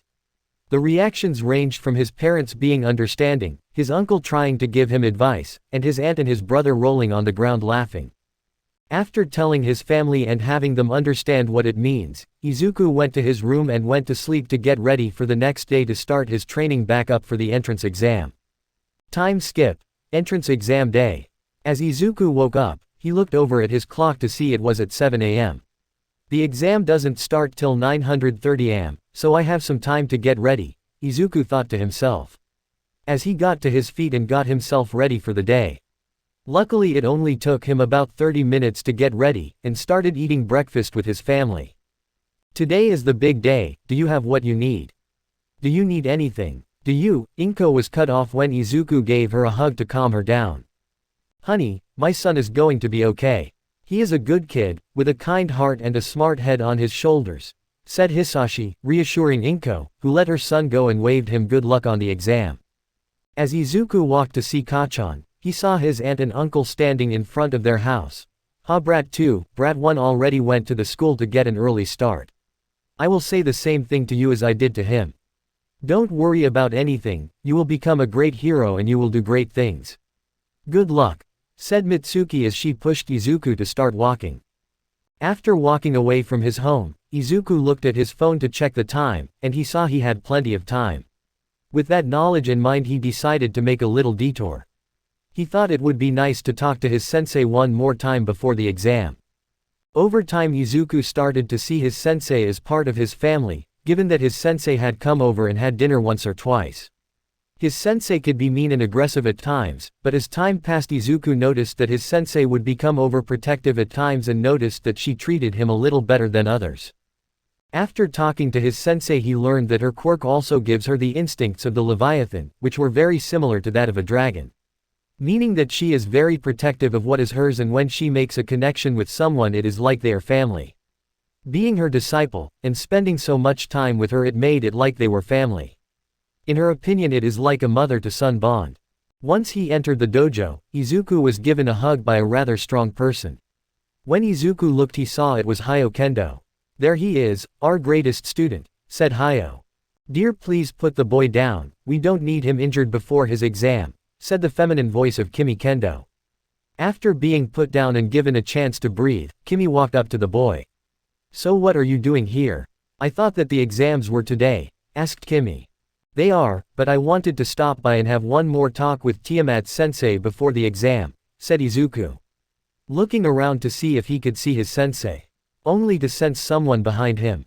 In a flash Izuku was sticking to the ceiling like a spider, because in the place he was standing was a large blue reptilian tail. "It seems that you have been keeping your senses up. That's good," said Tiamat, with her tail molding back into her tailbone. "It's good to see you too, sensei," said Izuku, unsticking himself from the ceiling, landing in front of the three adults. "I don't know what's more scary. The fact that I had no idea Tiamat was behind you, or how she got there. Or the fact that you moved faster than I could see and made no noise doing it," said Hayo, with his wife next to him. "In other news, I am happy to see you again, Izuku," said Tiamat, hugging the boy. "So today is the big day, you get to take the entrance exam for UA. Are you ready for it?" asked Tiamat. "Yeah, I am. I have put all this time into getting in. It would be a waste to not use it," replied Izuku. "Oh yeah, I almost forgot, but where's Itsuka? Has she already made her way to UA?" asked Izuku, looking for his rival best friend. "Yes, she has. She left a little while ago. Said something about wanting to get a little more training in," said Kimi. "Why do you ask? Did you want to walk to UA with Itsuka?" asked Kimi in a teasing tone. With both Tiamat and Hayo laughing at the boy's attempt to convince Kimi that she was just a friend, and failing. After getting some words of encouragement from his sensei and the kendos, Izuku gave them a hug and ran off to meet up with someone before the exam. Izuku ran, feeling the wind blowing past him as he ran, before picking up a scent he was very familiar with. Coming to a stop in front of an apartment complex, he saw the person he was looking for. "Good morning, Pony, you ready for the exam?" said Izuku, smiling at Pony. "Izuku!" Pony yelled, running and jumping on her boyfriend, not expecting to see him until they were at school. She was very happy to see him. Izuku was equally happy to see her, hugging her back and kissing her on the cheek. After getting Pony to calm down and put back down, the two started walking to UA, talking about random things and about the exam. As they walked, Izuku noticed that there were a lot of people their age walking to the school. There are a lot of people coming to take the exam, this should be interesting, Izuku thought to himself. Once the two teens were in front of UA, Izuku saw his girlfriend shaking. "Pony, are you okay?" asked Izuku. "Yeah, just a little nervous," replied Pony. Izuku just smiled and put a hand on Pony's shoulder. "Don't be worried, you will do great and get in," said Izuku, reassuring his girlfriend. After reassuring Pony, the two started to walk to the front doors of the school until, "Izuku, is that you?" asked a feminine voice behind him. As Izuku turned around he was pulled into a hug. "It is you, it's been so long since I saw you in person last," said the female. After taking a second to look at the person, Izuku was surprised. "Kimi," said Izuku, surprised to not just see the girl but also because she was still hugging him, in front of Pony. Izuku suddenly felt his body get pulled back, looking down and saw Pony's horns pushing his body back towards Pony. "Sorry for not introducing myself earlier, my name is Pony Tsunotori. Izuku's girlfriend," said Pony with an all too sweet smile on her face, and what looked like an aura around her body that scared Izuku. Kimi just looked and gave a Cheshire grin to Pony. "Nice to meet you, my name is Kami Utsushimi," replied Kami. Izuku slowly backed away from the two girls who looked like the smallest thing could set them off. So when were you going to tell me you had a girlfriend? Asked a voice behind Izuku. Izuku turned around to see Itsuka standing there smiling at him. Oh, it's just you, Itsuka, you scared me a little there, said Izuku, relaxing a little. Itsuka looked over his shoulder seeing the two girls still ready to fight each other. You might want to head inside before something bad happens, said Itsuka. After getting inside and avoiding a fight between the two girls, Izuku was sitting in his seat next to Katsuki in the auditorium. After finding his brother, Izuku was happy to see him. Katsuki was not showing any emotions, but inside he was happy to see Izuku. As Present Mike was talking and giving the teens info about the exam, Katsuki was getting impatient. He wanted to get the exam started and to show people that he will be the #1 hero. Izuku noticed his brother was fidgeting a lot and knew what was happening. Dude, you need to calm down, the exam will start in a little, said Izuku, trying to get Katsuki to calm down. I can't. It's taking too damn long for this shit, replied Katsuki. Pardon me sir, but there seems to be a mistake. On the paper we were given it said that there were 4 robots, not 3. If this is an error then UA should be very disappointed, and you too, can you stop talking? You are interrupting the teacher from giving us information. If you don't care about the future you could be running, then please leave, said a tall blue hair boy with glasses. Last time I checked it was pretty hard to outspeak someone with a voice enhancer Quirk, and I don't think we were interrupting anyone. Given that you heard everything Present Mike said, I would like to know just how we were interrupting him. The only one stopping us from learning is you, and if you sat down and listened Present Mike might tell us about the 4th robot. Would I be correct in my guess sir? Said Izuku, yelling the last part for Mike to hear. You would be most correct, contestant number 231, said Mike. I am sorry sir. Please forgive me, said the tall boy sitting down. After getting through the lecture everyone was sent to the respective areas. Unfortunately or fortunately depending on who you ask, Izuku and Katsuki were not in the same area. Once he was dropped off at his testing, Izuku started stretching. Looking around seeing all the people he will be competing against. He saw a guy with brown hair looking nervous, a blonde guy with what looks like sparkles around him, the tall boy from the auditorium, and, is that Kami and Itsuka? What are the odds? Thought Izuku. Walking over to them he was stopped by a hand on his shoulder. He looked over his shoulder to see the tall boy staring at him. The tall boy looked like he was about to say something when he was cut off by Kami and Itsuka calling Izuku over. Before the boy could understand what happened, Izuku was already next to the girls and not under the boy's hand, who swears that his hand was still on Izuku's shoulder. So what are the odds that the 3 of us are in the same testing area? Said Izuku to the 2 girls. I know. But I am happy, and I got to know Itsuka here and learn a little about how you to know each other, said Kami. The same goes for me, I didn't know you liked cosplay, said Itsuka. As the 3 kept talking the giant doors opened revealing the testing area. Izuku seeing this readied himself, changing his legs to that of a Utah raptor and a cheetah, and his eyes having a second eyelid grow on them like most reptiles. Ready for the moment they told him to start. The girls seeing him do this and got themselves ready. All the other students looked and saw the 3 and thought it would be a good idea to do the same. Even the tall boy got in a runner's stance. Go! Yelled Present Mike over the intercom. Setting everyone off into action with the tall boy getting past everyone thinking he had a head start. Until he and all the other contestants including Kami and Itsuka saw Izuku dash straight past them all running over 80 miles per hour. Izuku seeing a 3-pointer jump out from behind a building realized he couldn't stop, so he grew Ankylosar's plates and plowed straight through the metal enemy. Stopping to see his work, Izuku got a smile on his face realizing he could stop holding back and really use his quirk. Finally I can really show what I can do. Time to unleash the beast, thought Izuku to himself, with his eyes turning red, and dashing off to get more points. In the observation room, looks like we have some promising students on our hands this year, said the principal of UA Nezu, looking at the monitors. I especially agree with contestants 230 and 231. They have been on a rampage this whole time, neither even look tired, said Snipe. True, but contestant 230 has just been destroying robots, while 231 has been helping other contestants as well, said Ectoplasm.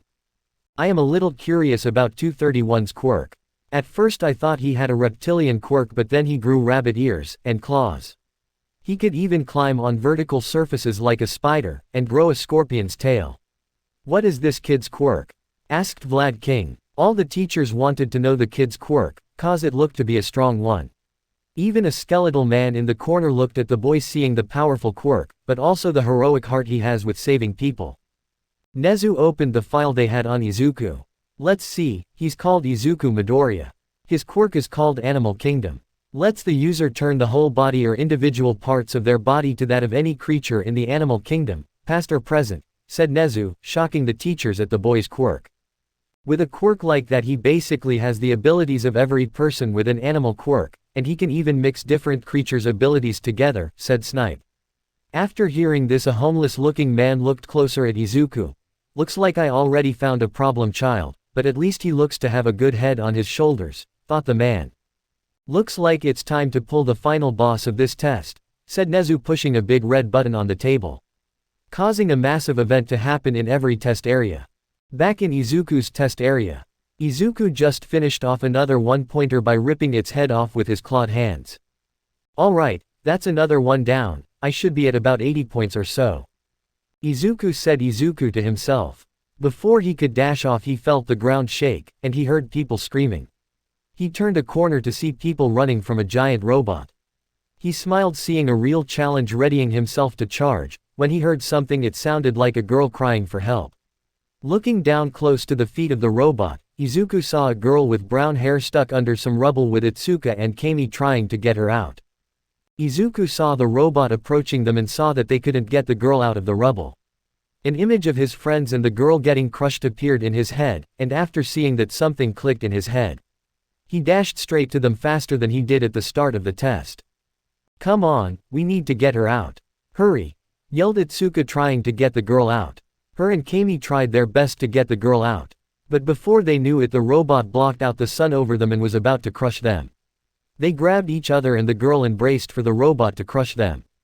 That is when they heard what sounded like metal being crushed. Kami opened her eyes to see the foot of the robot right on top of them, but hovering in the air a little over their heads. She looked to her left where the noise was coming from and froze. Itsuka did the same and looked at what Kami was looking at to be frozen as well. To the shock and heart-breaking happiness of the two girls, they saw Izuku holding the massive robot all by himself. It works. Thank God it works. This is a hard task, but I did it since I made my own form of Yingji. Personal style kingdom, Asura form, thought Izuku as he had his shirt ripped off, with 6 arms, ankylosing plates covering his arms and torso, with the lifting strength of the Hercules beetle. Looking just like the demonic Asura. He looked at the girls and smiled. You alright, you're not hurt badly, right? Asked Izuku. No, we are fine, but she is stuck and we can't get the rubble off her, even with my quirk, said Itsuka, gesturing to the girl.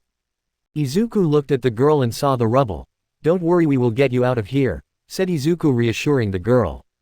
Before he could say anything else, he felt the weight of the robot increase. The robot had leaned forward to increase the amount of weight being put on its foot. Izuku felt the concrete street under him shatter from the stress. He knew he needed to get the robot off them. With a mighty push, he lifted the robot, causing it to fall back. Izuku grabbed the rubble and threw it off the girl. He was about to pick her up when he heard the robot get up. Go get her out of here, I will deal with the robot, yelled Izuku, charging at the robot. Not hearing the yells from the girls telling him to stop and to run away. After getting close, Izuku jumped to the robot's still down leg, onto its knee. One blow. I need to end this in one blow, this is going to hurt, thought Izuku as he changed the muscles in his leg to that of a desert locust and jumped hard. Feeling the pain from having too many changes, he pushed it to the side. Getting near the head of the robot, he pulled the 3 right arms he had and changed his legs back to normal to try and reduce the pain, also changing the strength he had to that of a dung beetle and the muscle to that of the pistol shrimp. Now I win. Special move, demonic cannon, yelled Izuku, swinging his arms forward, making contact with the head of the robot. On impact, 2 things happened, one being the force behind the punch shattered the head plates of the robot. 2. A massive ball of plasma caused by the speed of the punch and the air being compressed and heated, causing combustion, to go flying through the rest of the robot's head, completely destroying it.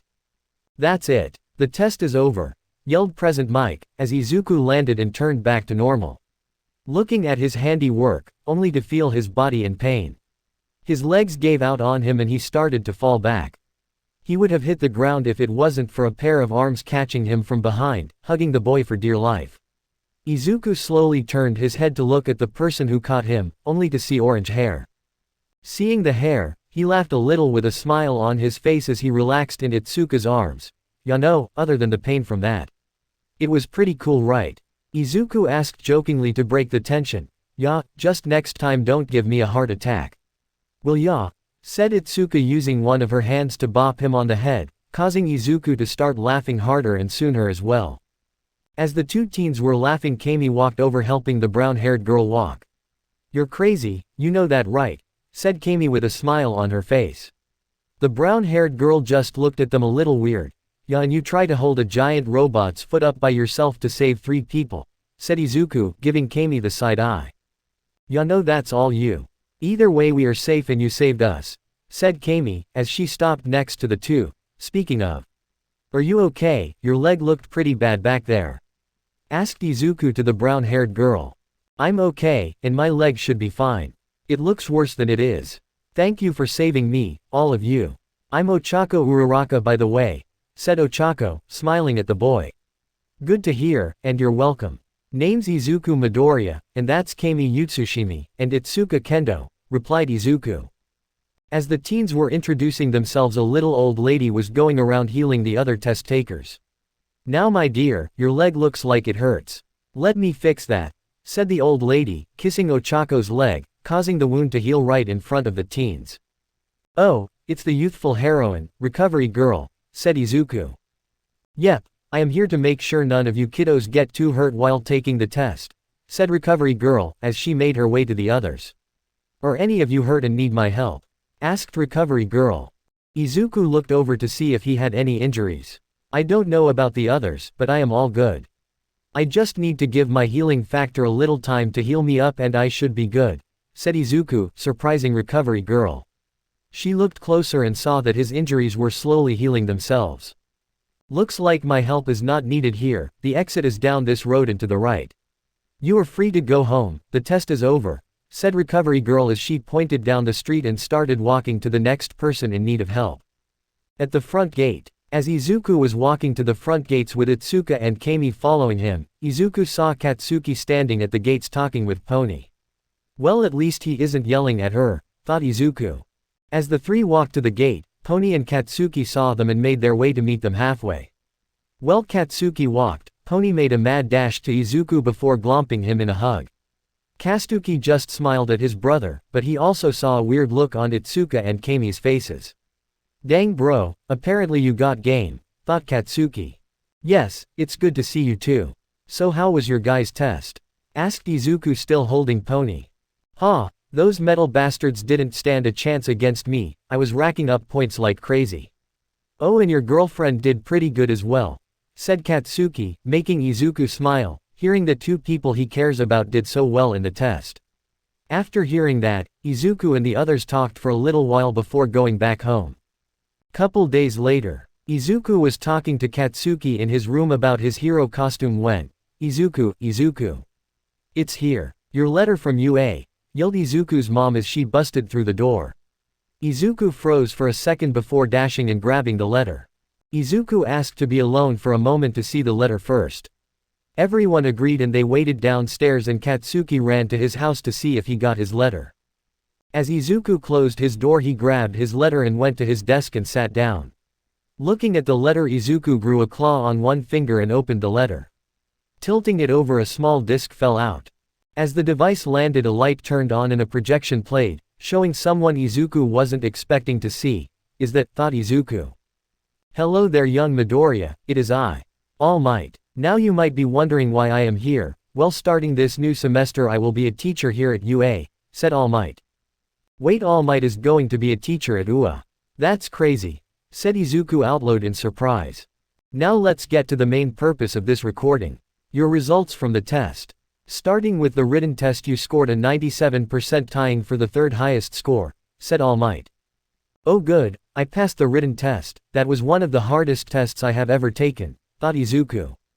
Now for the physical portion. You scored yourself 82 villain points, giving you second place in the test, said All Might. Damn, bet Kachan was the one to get first place, He is going to rub it in my face for days to come, Izuku thought. But there is one other thing about the test. What kind of hero school would we be if we only counted villain points? So in the time you spent testing, we the teachers were watching and we awarded additional points for acting and being a hero. So Izuku Midoriya, after your actions in the test we have awarded you with 60 rescue points, getting you to 142 points total, said All Might with pride. 142, that's. There is no way. But wait, the original record was, thought Izuku. Congratulations, you have taken the first place spot in the physical test and broke the previous record of 100 points. So it is my pleasure and honor to welcome you, Izuku Midoriya, to your Hero Academia, said All Might with a smile. After saying his speech the device turned off. Izuku was frozen in shock. I did it. I made it in, and I got the top score, thought Izuku with his mouth agape. Walking downstairs, Izuku saw his parents waiting for him. Izuku, baby, is everything okay? Asked Inko. Izuku walked fully down the stairs and sat in front of his parents. I did it, I made it into the hero course at UA, said Izuku, still shocked that he made it in. Within a second Izuku was lifted off his feet and pulled into a big hug by his father.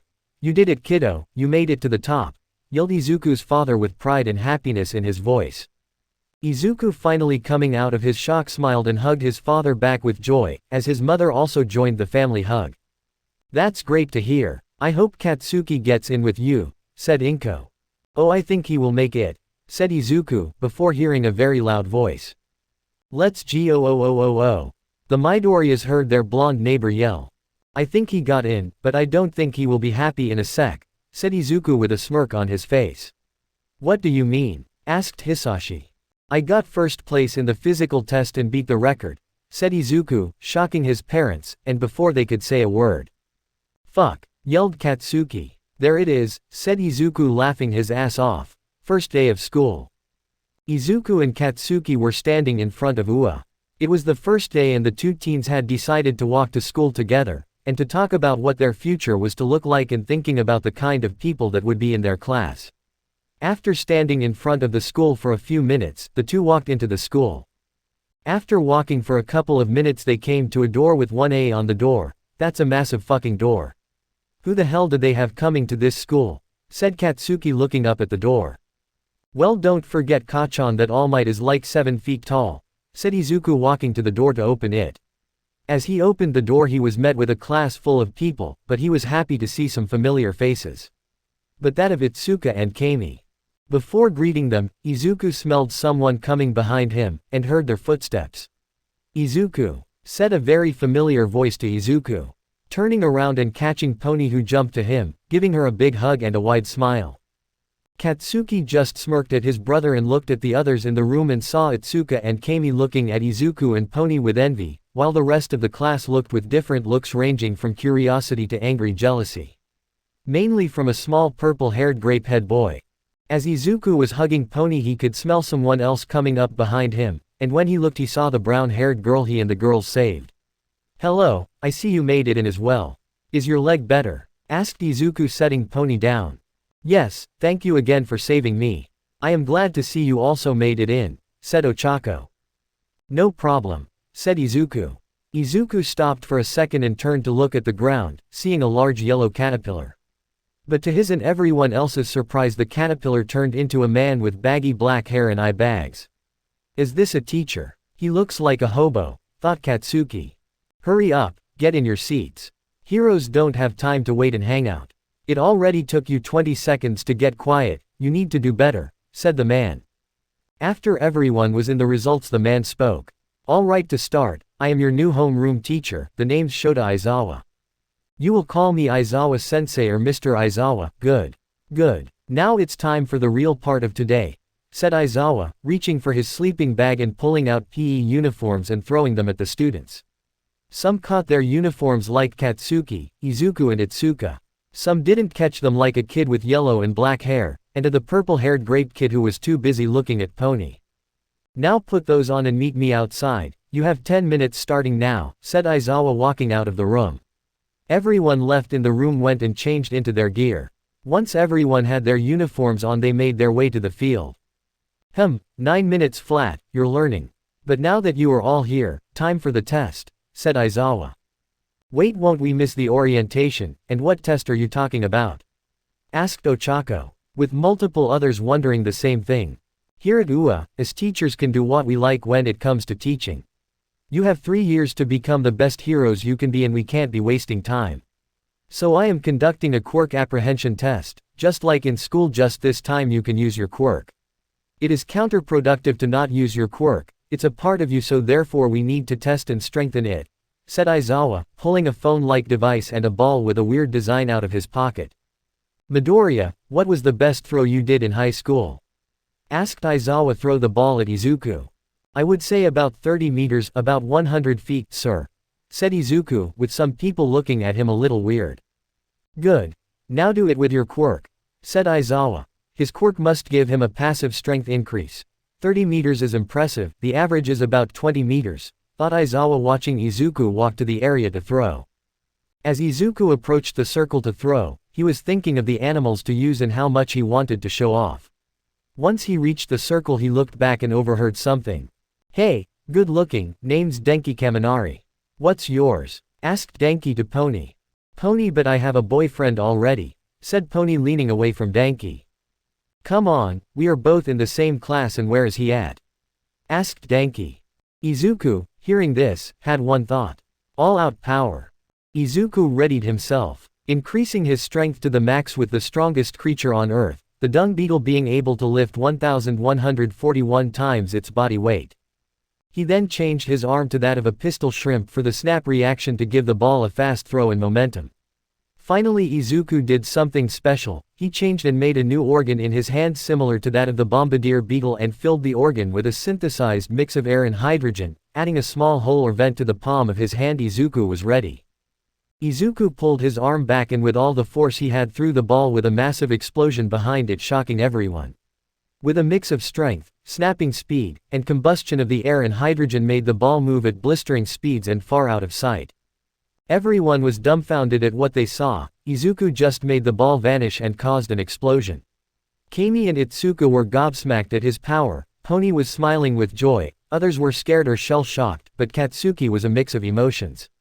On one hand he was impressed with his brother's throw, on the other he was speechless because Izuku just caused an explosion just like his quirk. After getting over his surprise, Aizawa looked at the device in his hand and told the class. Now you see what the difference in using your quirk can do. Now is the time for everyone to test out, said Aizawa, showing everyone Izuku's score of 1,000 meters, about 3,280 feet. After getting past the shock of what they saw, and the score he got, some people got excited. Now this looks like it will be fun, said a pink-skinned girl. Fun, you say? How about this for fun? Whoever gets the lowest score is expelled, and before any of you ask, I can expel anyone anytime I want. Now do your best and show me why you are here, said Aizawa with a crazy grin on his face, scaring the class. Pony looked over at Denki next to her and smiled. That's my boyfriend. After saying that, she walked over to Izuku, who walked out of the dust cloud he made, and she blushed. Izuku, not knowing why, felt a breeze. Looking down, he saw that the whole right side of his pay shirt was gone, showing off his lean muscular body and half of his well-defined six-pack. After seeing his state, he asked Aizawa for a new pay top, but he didn't have one. Luck for him, a tall black-haired girl walked over to him and handed him another pay shirt. Thank you, where did you get it from though? Asked Izuku. You're welcome, and I made it with my quirk, said the black-haired girl. Wait, with your quirk? What is your quirk? Asked Izuku with stars in his eyes, as he was excited to hear about a new quirk. The girl backed up with her hands up in a halting position and a blush on her face. Could you please put the shirt on first? Asked the girl, with a blush on her face, looking away from Izuku, while also stealing a couple glances at his body. Izuku backed up and apologized and took off his old pay shirt. With his shirt off, everyone could see his exposed upper body in all its glory. Some of the guys were jealous of his body, the same girls were blushing like the black-haired girl, Itsuka and Pony. Some girls were staring and starting to drool, like the pink-skinned girl, and Kami. Once he put his shirt on, he looked back at the black-haired girl. Thank you again, and sorry for getting up in your personal space. Let me introduce myself. I am Izuku Midoriya, said Izuku. The black-haired girl recomposed herself. "You're welcome and my name is Momo Yaoyorozu," said Momo, with a small bow. After talking to each other for a couple minutes and for Mr. Aizawa to get a new ball, everyone went back to doing the tests. Starting with the 50-meter dash, as the people kept going, Izuku was planning his next move to get the top score, trying to beat the blue-haired guy from the entrance exam who got 3.04 seconds on his attempt. Once it was his turn, he went up and got in position next to Katsuki and they looked at each other silently and made a bet to each other. They both got ready and Izuku changed his muscles in his legs to that of the Californian mite to increase his speed. Once the countdown finished, Katsuki blasted off and landed, getting a time of 4.13 seconds. But Katsuki was frozen in shock along with everyone else including Aizawa. For in the area Izuku was in was a dust cloud and Izuku ending up about 500 meters away from the end of the 50-meter line. After Izuku got back, he asked what his time was and Mr. Aizawa, with his jaw basically on the floor, had the robot replay his time. Izuku had a time of 0.09 seconds. Katsuki walked over to Izuku and grabbed his shoulders, and proceeded to shake him violently, asking him questions. "How the fuck did you do that? What fucking animal on earth can run that fast? Like what the hell, man?" yelled Katsuki. Izuku for his part tried his best to get out of Katsuki's grasp and eventually did. "Kachan, you know, if you would stop shaking me, I would answer your question," said Izuku, dusting himself off. "Actually, could you explain it and your quirk to me as well? Your file had some detailed notes about your quirk but I want it from the source," said Aizawa with the rest of the class listening. "Yes sir. My quirk is called Animal Kingdom and it lets me transform my whole body or parts of my body to that of any creature that has or is walking this earth. In detail, I can control each cell of my body to do what I want and to turn into whatever I want. The downside being I can only have 3 changes at one time unless I want to feel pain throughout my whole body, and the more changes I do the more stamina it takes. The final part of my quirk is that when not used I still have a passive effect, mainly increased strength, speed, and senses, with a small increase in healing rate," explained Izuku. Aizawa and the rest of the class including Kami, and Itsuka who didn't know his quirks fully were silent. Until Aizawa spoke. "I see, so you have the whole animal kingdom in your corner helping you. Interesting," said Aizawa while also think to himself. "It looks like I have definitely found my problem child, and a future top pro hero." The rest of the class surrounded Izuku asking him questions about his quirk, and what he can turn into. Until Aizawa used his quirk to scare the students silent except Izuku, who was not affected by the killing intent coming from him. Back to the test they went on as you would think. After the dash was the grip strength test and Izuku got the best score, mixing beetle strength and having 6 arms like another student. After that was the standing long jump where Izuku went first but asked his teacher if flying would count, where Aizawa said it would count, but he wanted to see him jump as well. Izuku listened and jumped with a mix of locust legs and kangaroo muscles, easily clearing the sand pit and going quite the distance. Next was the side-to-side jumps and Izuku was surprised to see the grape-head kid do pretty good in the test, being the only one to beat Izuku in the test. Next was the ball throw, but Izuku didn't have to do it, but was impressed with Katsuki and his throw, along with a blonde-haired girl who threw the ball a little short of Katsuki, but the ones that got him were Ochako, who sent the ball into orbit getting infinity, and Momo, who made a cannon and got a score of 1.2 kilometers. The next test was the distance run, where it was called a tie when Izuku and Momo went for about 10 miles of distance with neither of them looking like they would stop, given that Momo was on a scooter and Izuku was running with raptor-like legs. They were keeping up with one another and even started a conversation while running. The last 2 tests were the seated toe touch and the sit-ups, and Izuku won both with making his spine like a snake and basically being the most flexible person there, but the pink-skinned girl, Kami, and Itsuka were the most normally flexible people. Once everyone was done, the scores were shown by Aizawa using a holographic screen, showing the scores as Izuku Midoriya, Momo Yaoyorozu, Shoto Todoroki, Katsuki Bakugo, Tenya Iida, Melissa Shield, Fumikage Tokiyami, Mezzo Shoji, Eijiro Kirishima, Itsuka Kendo, Mina Ishido, Pony Tsunotori, Ochako Uraraka, Koji Koda, Suyu Asui, Kami Yutsushimi, Honta Siro, Danki Kaminari, Hitoshi Shinso, Kyoka Jiro, Minoru Mineta. Everyone was looking at the scores they got, some were relieved and some happy with their placing, but one was a different story. Izuku looked over at the purple-haired grape kid who was in the fetal position crying. Izuku could hear the kid saying something about being unfair, and how now he can't have his harem. As he was listening, Aizawa was talking and looked at the grape kid. Mineta, you have shown all you can do, get your stuff and leave. You are expelled, said Aizawa looking at Mineta. Once the grape head heard those words he lost it. Thinking that if this is the end of his hero career, he would go out touching at least one woman's breasts. He quickly looked for the closest female and found Pony standing and talking to Kami and Itsuka. Mineta in a fit of craziness jumped at Pony and said something about wanting to touch them tits. Aizawa saw this and was about to stop him when out of nowhere Mineta was hit out of the air by something. He was on the ground and was about to try again when he was stopped by a wall of fire. Aizawa looking at the source saw Izuku spitting fire from his mouth. Once his fire was done, Mineta looked up to see red. He saw red eyes and a shadowy figure looming over him, with a massive aura of killing intent pushing down on him, with a sharp-toothed maw with smoke coming out the side staring at him. Everyone around Izuku including Aizawa could feel his killing intent. Most of the class was frozen, even Aizawa was frozen for a second, but before he could tell Izuku to stop, Katsuki had gotten in front of Izuku and Mineta and stopped the boy. Izuku, stop, you have made your point and I think the little shit has had enough. I mean, he has already passed out, said Katsuki. Izuku looked and Katsuki was right. Mineta was laying on the ground knocked out with his eyes rolled into the back of his head, and foaming at the mouth. Calming down, Izuku released a breath of steam from his mouth and stopped pushing his killing intent out. Once Izuku did this, the rest of the class took a breath to calm themselves down. Walking away from the grape head, Izuku put a little distance between him and the rest of the class, not even looking at them. Izuku was thinking to himself, well, this is not how I wanted to start school.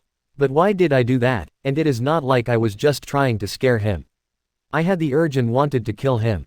But it was only when he went to Pony. Is it because of my animal instincts? Thought Izuku. Before Izuku could continue his dark thoughts, Izuku felt a pair of arms wrap around him and pull him into a hug. Izuku felt calm and looked at the person hugging him. It was Pony.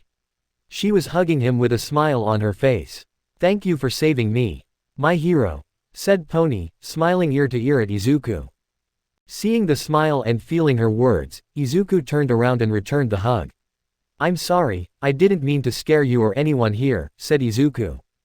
Don't be sorry. You were protecting me from that creep, and I don't think the others are having the reaction you think they are, said Pony. Your girlfriend is right, idiot, they won't stop asking me questions about you. It is annoying the fuck out of me, so go and deal with them, said Katsuki. Izuku looked and saw the class looking at him and he could hear them asking each other about his quirk and how cool it was. Izuku thanking Pony and Katsuki walked over to his class where he was immediately surrounded and asked questions. Can you turn into any animal? What's it like to be an animal? How strong can you get? How did you breathe fire? Can you really fly? Izuku now understood what it was like talking to him when he muttered.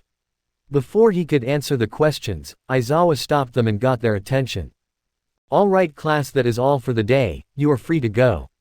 Your syllabus is on the main desk. Be here ready to start class first thing in the morning, said Aizawa, releasing the class to their freedom. Heading back to the classroom, everyone grabbed the papers and some left, but a couple stayed to ask Izuku questions. Hi, I am Mina Ishido, I thought that your quirk is so cool. Can you turn into any animal, like anything? Asked Mina, with an amazed look on her face. Yes, but it has to be real and actually exist, so no mythical creatures, said Izuku. Wait, if you can't turn to mythical creatures, how did you breathe fire? Asked Siro, a guy with weird elbows. It's not that I breathed fire, it was more of a chemical reaction mixed with heat. I made glands from an insect in my mouth that would spray a liquid that I light on fire with electrodes that I made with electric eel DNA. So it's more like napalm than flame breath, explained Izuku. Everyone in the room other than Pony, Katsuki, Itsuka, and Kami realized that Izuku was very smart when it came to animals and anatomy. If you don't mind me asking, how did you beat my time in the 50-meter dash? Asked Ida. Oh, that was because I increased my speed by changing my legs to that of a mite that is known as the fastest creature by size, and I changed the muscle's reaction in my legs to that of snap muscle, the same muscle that apes use to get their strength, said Izuku. Interesting if you don't mind me asking, but how fast did you go? Asked Ida. Sure, I can tell you. I reached a speed of about 1,300 miles per hour, which is pretty fast, but I wasn't ready to go that fast, so I may have overworked the muscles in my legs. But luckily my healing factor healed the damage, said Izuku. What do you mean by a healing factor? Do you have a unique healing ability? Asked Momo. I have a passive increase to my healing rate, but not to the extent that I heal crazy fast normally. I just heal a little faster than normal. But if I change my healing rate to that of a starfish and amp up my metabolism, I can heal a lot faster, almost to the point of instant regeneration, but it takes a lot of energy, said Izuku. To show his healing rate, Izuku did something no one was ready for or even expected. Izuku grew razor-sharp claws and cut his arm. Everyone in the room thought Izuku was crazy. Momo and Ida gasped. Katsuki, Kami, and Itsuka ran to Izuku to stop him, and Pony went to stop the bleeding. Izuku, are you fucking crazy? Asked Katsuki, hold his arm with the claw away from his body. You guys, I'm fine.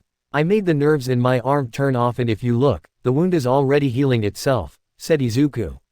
To everyone's surprise, the wound had stopped bleeding and was already getting smaller in front of their eyes, and after about 2 minutes the wound was fully healed. You are still a fucking idiot for that, said Katsuki, releasing Izuku's hand. After answering a couple more questions, Izuku and everyone went back home, to get ready for the next day. Next day in class. As the students were sitting in class talking to each other, someone brought up the thought of who would be teaching heroics class. Who do you think it will be? Asked Mina. No idea, it could be anyone, replied Kirishima. As they were all talking, Izuku was sitting and talking to Katsuki about his quirk and how he made an explosion during the quirk test. And after compressing the gas, I ignited the gas, causing a compressed explosion and funneled it through my hand, said Izuku. Ah, so instead of igniting nitroglycerin, like me, you used a different flammable chemical, said Katsuki. As he looked at the notebook Izuku was writing in. In the notebook was a list of animals and unique things each could do and the different combinations he could have.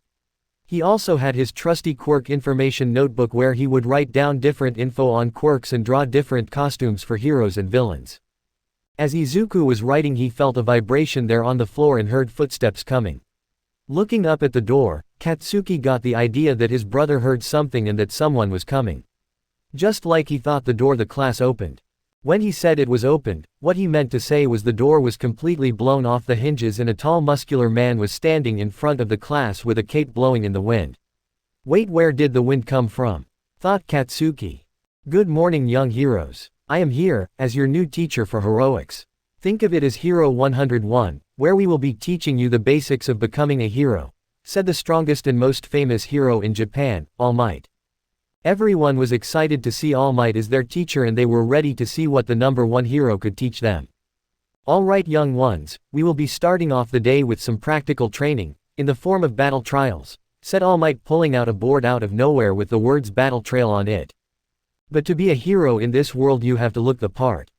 Now take these and meet me outside training area beta, said All Might as the wall next to the students opened to show 20 briefcases with the names of each student on them. Everyone ran to get their costume and to try them on. Running to the changing room, everyone was happy to see that they are truly becoming heroes. Izuku was the first person out and he was happy with his costume. Izuku's costume was made from a special fiber and silk that he produced to change and stretch with him. He was wearing a red and green long-sleeve shirt with white strips on it that looked like claw marks. His pants were long and tight around his legs, which would be a little loose near the hips to give him more freedom of movement while keeping protection. His pants also had the claw-like white marks. He also had a pair of special shoes he had made that were like the rest of his suit, but they had a bit more firmness to them. Izuku also had unique glasses or goggles that folded out from a earpiece he had that could cover his eyes, mainly to stop things hitting his eyes because he was moving fast. Finishing off the costume was what looked like a black cape behind him. All Might was stand a little distance away from the entrance. He was excited to see his young inheritor of his quirk, but he also was interested in another student. Izuku Midoriya, a young strong student who to him is a very caring and protective person. All Might could tell that the kid had trained before coming to the school. He also saw the amount of control that the young hero had with his quirk. With his intelligence in the field of zoology and anatomy, young Midoriya would be a great and successful person, but mix in his strong quirk and he is one of the most powerful people in the school, maybe even in Japan. It also means that if he was to ever turn he could be a monster, but luckily he has a righteous heart, thought All Might be looking at Izuku.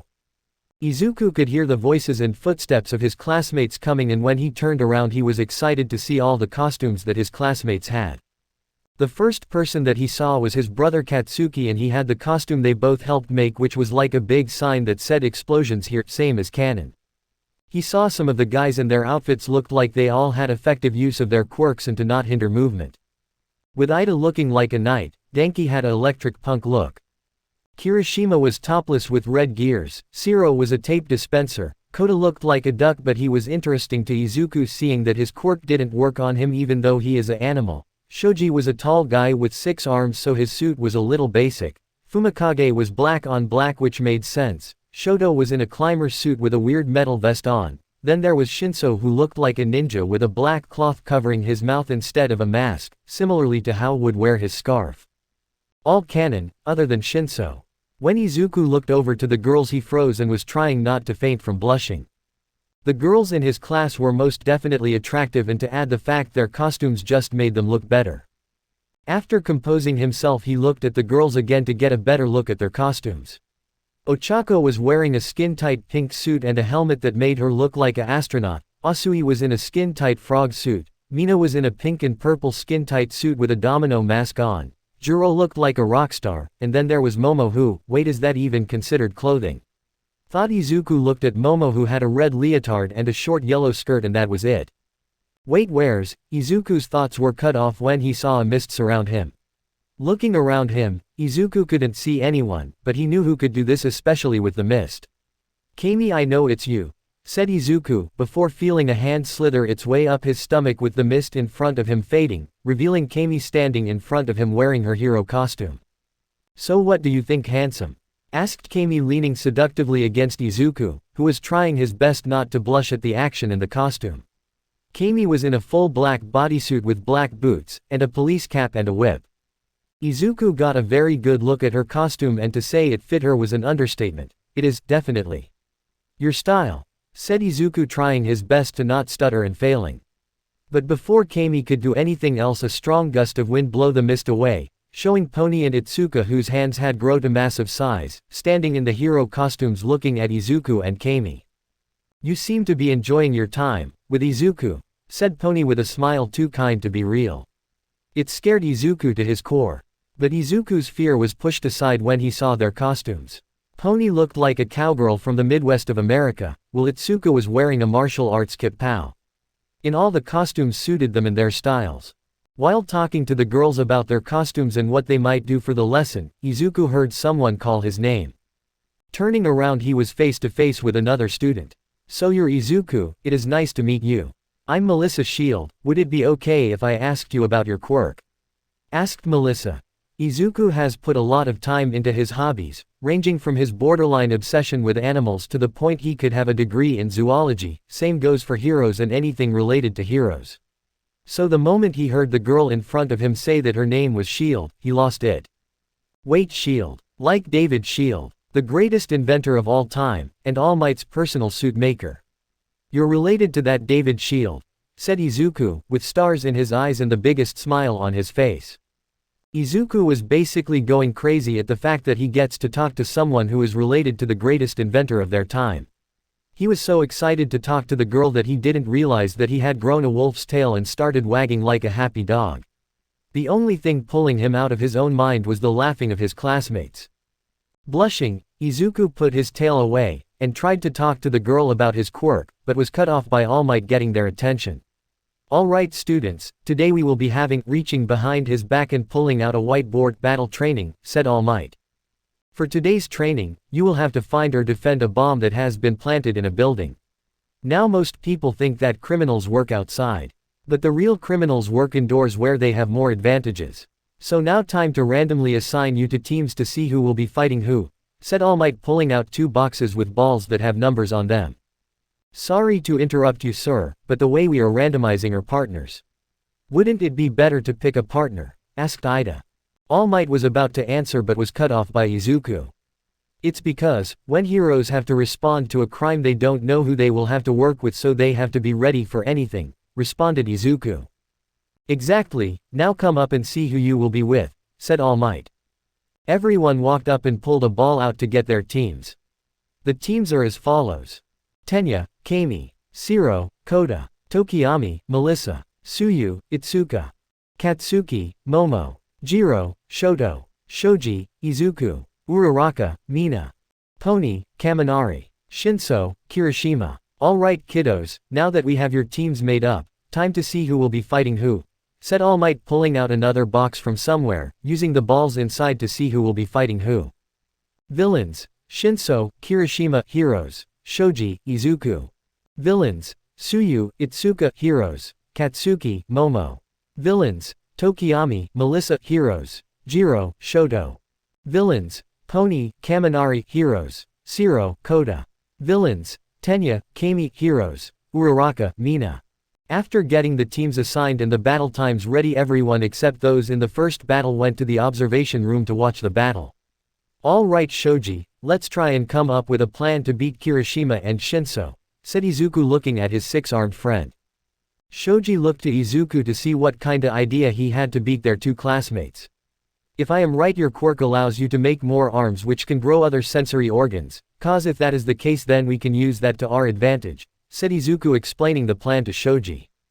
All right students, prep time is up, time to start, said All Might over the intercoms, starting the battle trial. All right, you know the plan, I will stay with the bomb and you can go and try and brainwash the enemies, said Kirishima as he hardened his arms and readied himself to protect the bomb, while Shinso walked out of the room to find his opponents. I guess this is the perfect type of training I can get for my villainous quirk, but if I can beat the strongest student I can prove that even my quirk is strong, thought Shinso. Shinso walked throughout the building calling out, trying to get one of the heroes to fall into his trap. But there was nothing, not even a sound of them walking around. What are they doing? Have they even entered the building yet? Shinso asked himself. That's when he heard it, the sound of glass breaking, and from the direction that the sound came from it was in the bomb room. Running back to the room to try and help his teammate, only to feel a long tendrils hit him in the chest as soon as he made it to the stairs. Looking back at the stairs, he saw that the lights were taken out, making it pitch black. So you were trying to separate me and my teammate, right? What scared you that you can only win by keeping us apart? Said Shinso, but got no response. Hearing the battle happening in the bomb room, Shinso knew that only one of them was holding the stairs, but he doesn't know which one. They both have quirks that can make tendrils. Knowing that each second he spends down there is another second closer they get to getting the bomb. In the intercom room, All Might and the other students watched the match. Seeing how Shoji made multiple eyes to look for the bomb and how Izuku carried himself and Shoji up the wall by sticking to the wall like a spider, catching the eye of an interested frog girl. They then used Izuku's tail that he grew to break the window and get into the room with the bomb, with Izuku running through the door to stop Shinso from getting to the room. Alright, Shoji is dealing with Kirishima, and I get Shinso. I know that I could have just taken Kirishima out, but that wouldn't be much of a training for him or Shinso, and it would not let my teammate show his skills, thought Izuku. Heading to the stairs, Izuku increased his hearing to see if he could hear Shinso come, and he did. Making it to the stairs, Izuku heard him on the floor below and in an instant grow an octopus tentacle and hit the light and Shinso in one swing. Once Izuku blacked out the stairwell, he climbed to the top of the ceiling of the stairwell and went as quiet as possible, giving himself better vision with cat eyes to see, and like a predator he waited for his prey to enter the trap. While waiting for Shinso to come into the stairwell, Izuku heard a wall break to see Kirishima on the ground with Shoji trying to get the capture tape around him. Did he really just push him through a wall? Izuku thought. In the confusion, Izuku didn't see Shinso come up the stairs and right past him. Hey freak, where is the other weirdo at? Or is this just a one-man freak show? Asked Shinso. Before Izuku could do anything, Shoji answered Shinso. Sorry, but, Shoji said before freezing in place. Kirishima got up and punched Shoji, knocking him out. Izuku was both mad and disappointed. Mad cause he just watched his teammate get knocked out and did nothing, and disappointed that he let Shinso get past him. Clearing his mind, Izuku made his move.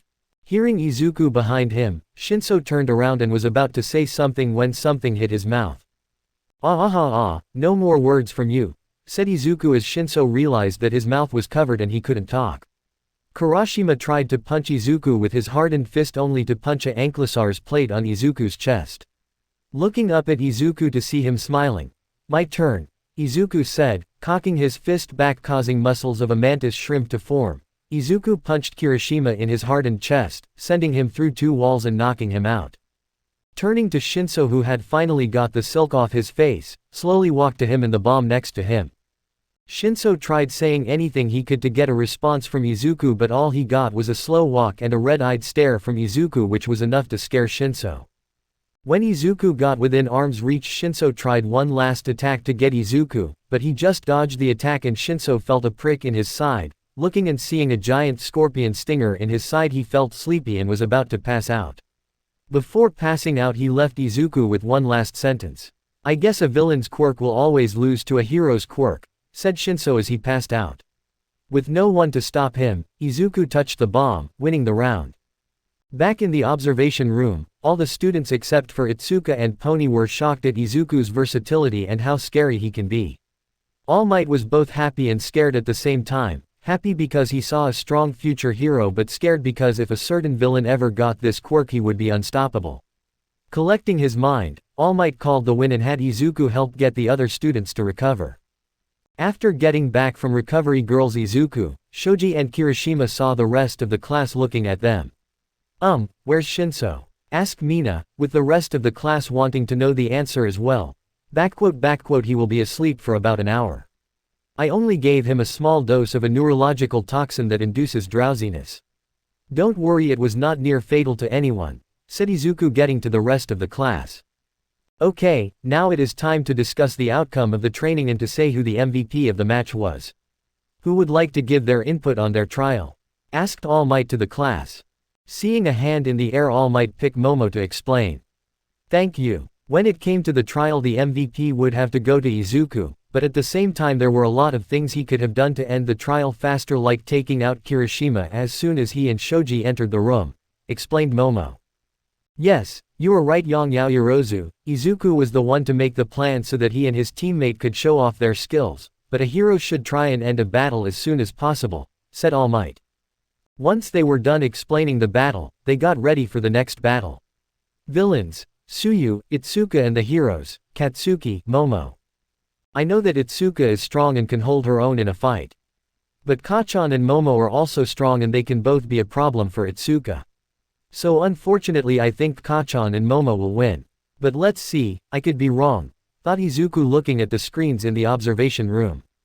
With the signal from All Might the next round started, and just as Izuku thought Itsuka and Tsuyu put up a good fight but they lost to Katsuki and Momo. But Izuku was a little interested in Tsuyu's quirk, which gives her the property of a frog.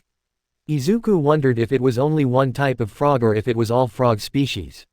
The other matches went about the same as Izuku would analyze them and make a prediction of who would win.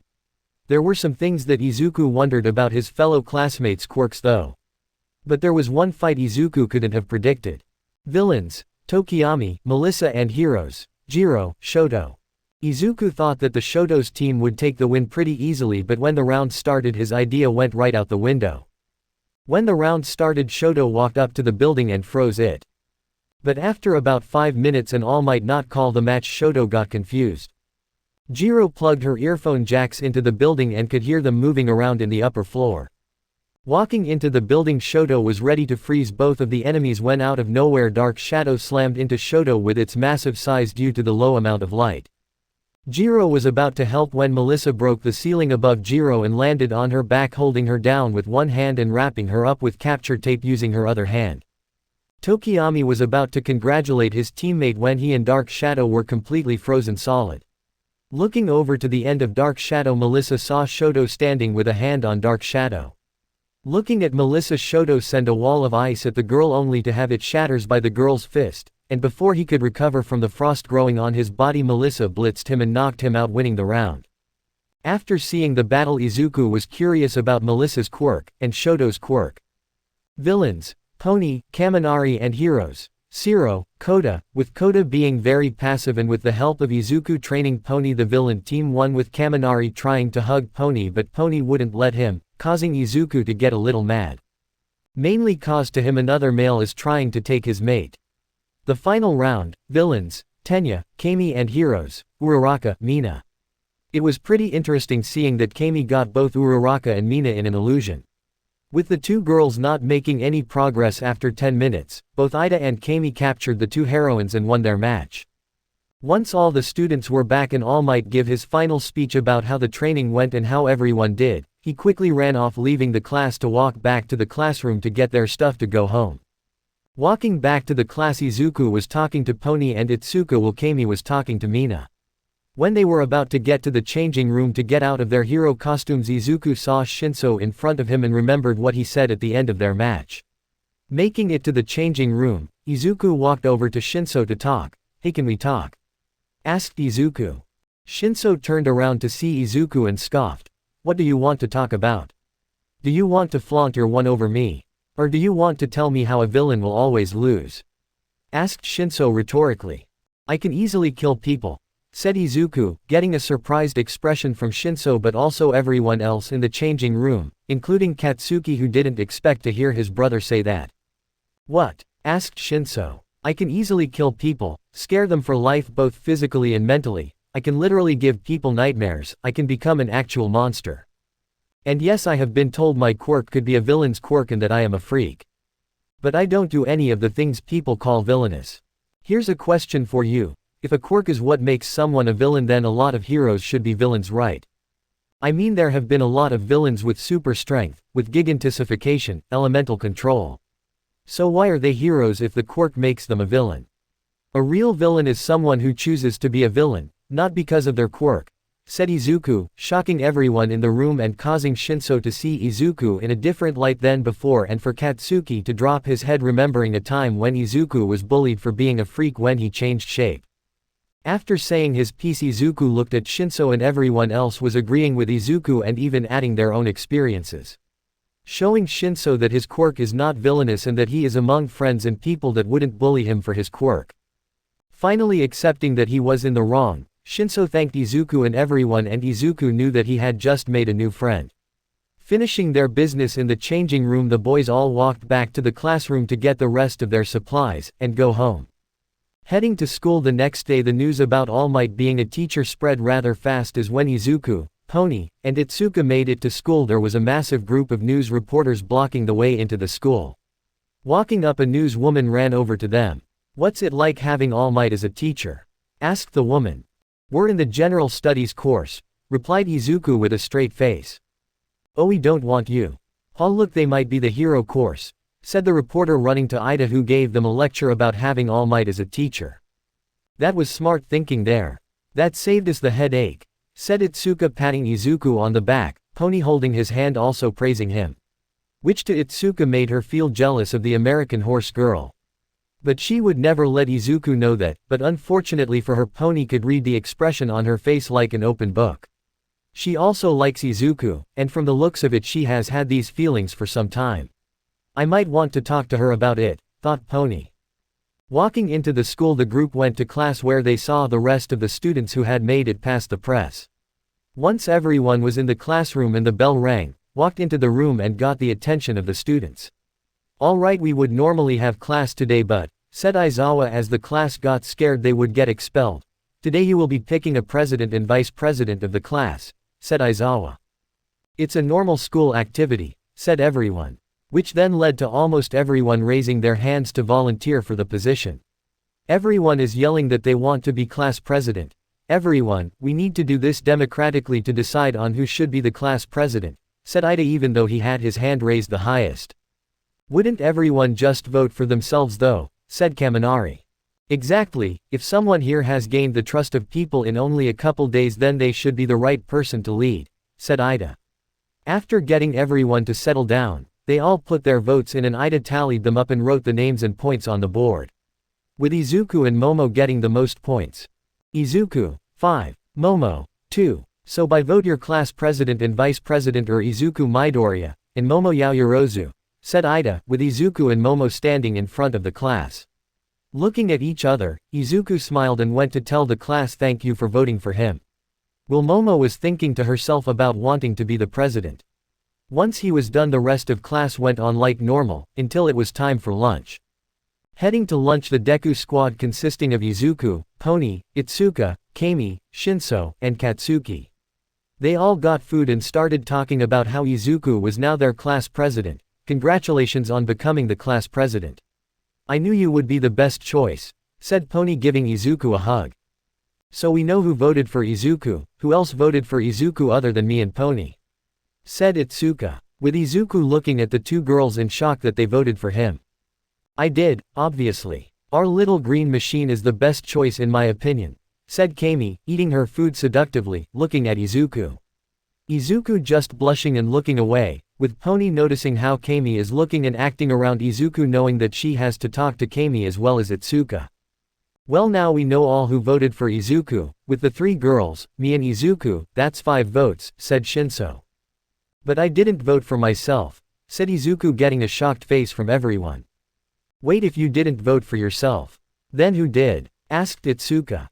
I did, said Katsuki, with everyone at the table not believing him. Sorry, but I don't believe you. You had a vote to your name and you wanted to be president just as bad as Ida, and you're telling me that you voted for Izuku, said Itsuka. That would be me. I voted for Kachan, said Izuku, getting everyone to look back at him. I know that Kachan can be a little extra at times, but he has a good head on his shoulders and he is a natural leader, said Izuku. As the group was about to ask Izuku what he was talking about, a loud alarm went off, scaring everyone and sending everyone into a panic. People were running to the doors, but the class of 1A had no idea of what was going on. As Izuku was looking around, Katsuki grabbed an upper-class man to ask what was going on. Hey senior bastard, what the hell is going on? Asked Katsuki. It's a security breach. Someone has gotten past the UA wall. This hasn't happened the entire time I have been here, said the upperclassman before running off into the crowd of students. With everyone pushing and shoving, it was hard to get through the horde of students and everyone was getting pushed. Itsuka was being pushed against the wall, while Katsuki was trying to help her. Kami and Pony were together and they were about to get knocked over when Izuku got in the people's way and stopped them. Getting mad, Izuku looked around and saw the window and looked out just to see the media. This pissed Izuku off to see that everyone was going crazy because of the media and that his friends and mate were getting hurt. Knowing he needed to get everyone to stop, looking up to the door he saw a sign and got an idea. Kami, make sure you and Pony are okay. I will be right back, said Izuku as he changed into a small fly, and made his way to the sign. Changing back to his human form on the sign, he took a deep breath before releasing a massive roar of a lion, the one animal that everyone has heard and the roar that demands respect. Freezing everyone in place and getting their attention, Izuku yelled that it was just the media and for everyone to calm down. Once everyone was settled down, Izuku made his way down and got back to the others. Once he made it, Pony tackled him with a hug, and Itsuka and Kami were not far behind. They were happy that the problem was solved. As Mr. Aizawa and Present Mike were getting the rest of the reporters out when they saw the gate to UA, or what was left of it. The gate was just gone, like it was just removed from the wall itself. Powerloader and Nezu were looking at the wall with the other 2 teachers and they were wondering how that happened. No reporter could or would do this. So the thoughts on their minds was, who did this? Getting back to the class, everyone was talking about the alarm and how Izuku got everyone to stop. Alright everyone, after seeing the results of the alarm going off and how you all acted, I would like to say that Izuku has demonstrated what it means to be a leader and to take charge. I know your quirk has a natural sense that makes you want to be the alpha and to defend what is yours. So be the class president and defend your class, said Mr. Aizawa, scaring the class with how nice he is being. Will do, sir, said Izuku with pride in his chest. Once the alarm issue was solved and the class got back into the swing of things, the end of the day was coming fast. With the class ending and people going home, Izuku was about to finish packing his stuff when Momo walked over and got his attention. What can I do for you? Asked Izuku. I would like to talk to you about some of the president and vice president jobs and other class-related matters, said Momo. Nodding his head, Izuku stayed behind with Momo and talked about their class jobs, getting each other's phone numbers to keep in contact just in case, and about setting up a class group chat. Once everything was done, it was night time and the street lights were all that lit the way. Walking to the exit of the school, Izuku was about ready to take off into the night but was stopped by Momo. "I am sorry for keeping you so late, let my personal driver give you a ride home," said Momo with her phone in her hand with a message to her driver already sent. Izuku was ready to just run home, but he didn't want to be rude. The limo arrived and Izuku and Momo got in, with Izuku telling the driver where he lived, with Momo and Izuku starting a conversation as they were being driven. "So you can make almost anything, that would make you one of the most versatile heroes out there," said Izuku. "Me, you can change into anything and have their ability. That makes you the most versatile hero by a long shot," said Momo with a blush. As the two kept talking, they got to know more and more about each other until it came time for Izuku to say goodnight and head into his house. Making it to class, Izuku was talking with Katsuki about how he can increase his explosive yield if he condensed his sweat to a smaller point, causing a more concentrated blast. As they were talking, Izuku could hear the girls coming through the halls and into the room. Pony, Itsuka, and Kami walked into the room talking to each other until they saw Izuku and were about to go over to him, but they saw Izuku perk up and move to his seat, meaning Mr. Aizawa was on his way. Walking into the classroom, Mr. Aizawa was happy to see that all his students were already in their seats ready to learn. "All right everyone, I saw the videos of your battle training yesterday and I can already see places where some people can improve. But for today we will be taking a trip over to a special training facility for rescue training," said Aizawa, getting the class excited to learn more heroic lessons. Getting the class to calm down using a little of his quirk to add a flair to his killing intent that made the whole room quiet. "We will be going there shortly, you can wear your hero costumes if you would like, but as some of you may have found, there could be problems with your costume that can hinder your actions. Once you are ready, meet by the buses outside," said Aizawa, walking out of the room, soon followed by the rest of the class with their costumes. Making it outside, all the students were standing around waiting for the teachers to arrive. While waiting, Pony decided that now was the best time to talk to the two girls that have feelings for her boyfriend. Pulling Itsuka and Kami to the side and away from the others, Pony looked at the two confused girls. "I am going right to the point, do you two have feelings for Izuku?" asked Pony with a serious face. "Wait, what are you talking about, Izuku? No. We are just good friends," said Itsuka, pausing midway through her sentence. "I'm not going to lie, I really like Izuku. He is about the only person here that I can talk to about anything," said Kami without hiding anything. Looking at Itsuka, Pony and Kami could tell that Itsuka wanted to say something but at the same time didn't. "Itsuka, you know that I can tell you like him, right?" said Pony. Knowing that she couldn't hide it anymore, she decided to finally see what she really wanted to say. "Yes, I like him, who wouldn't like him, he's perfect," said Itsuka, hiding her red face behind her hands after the outburst.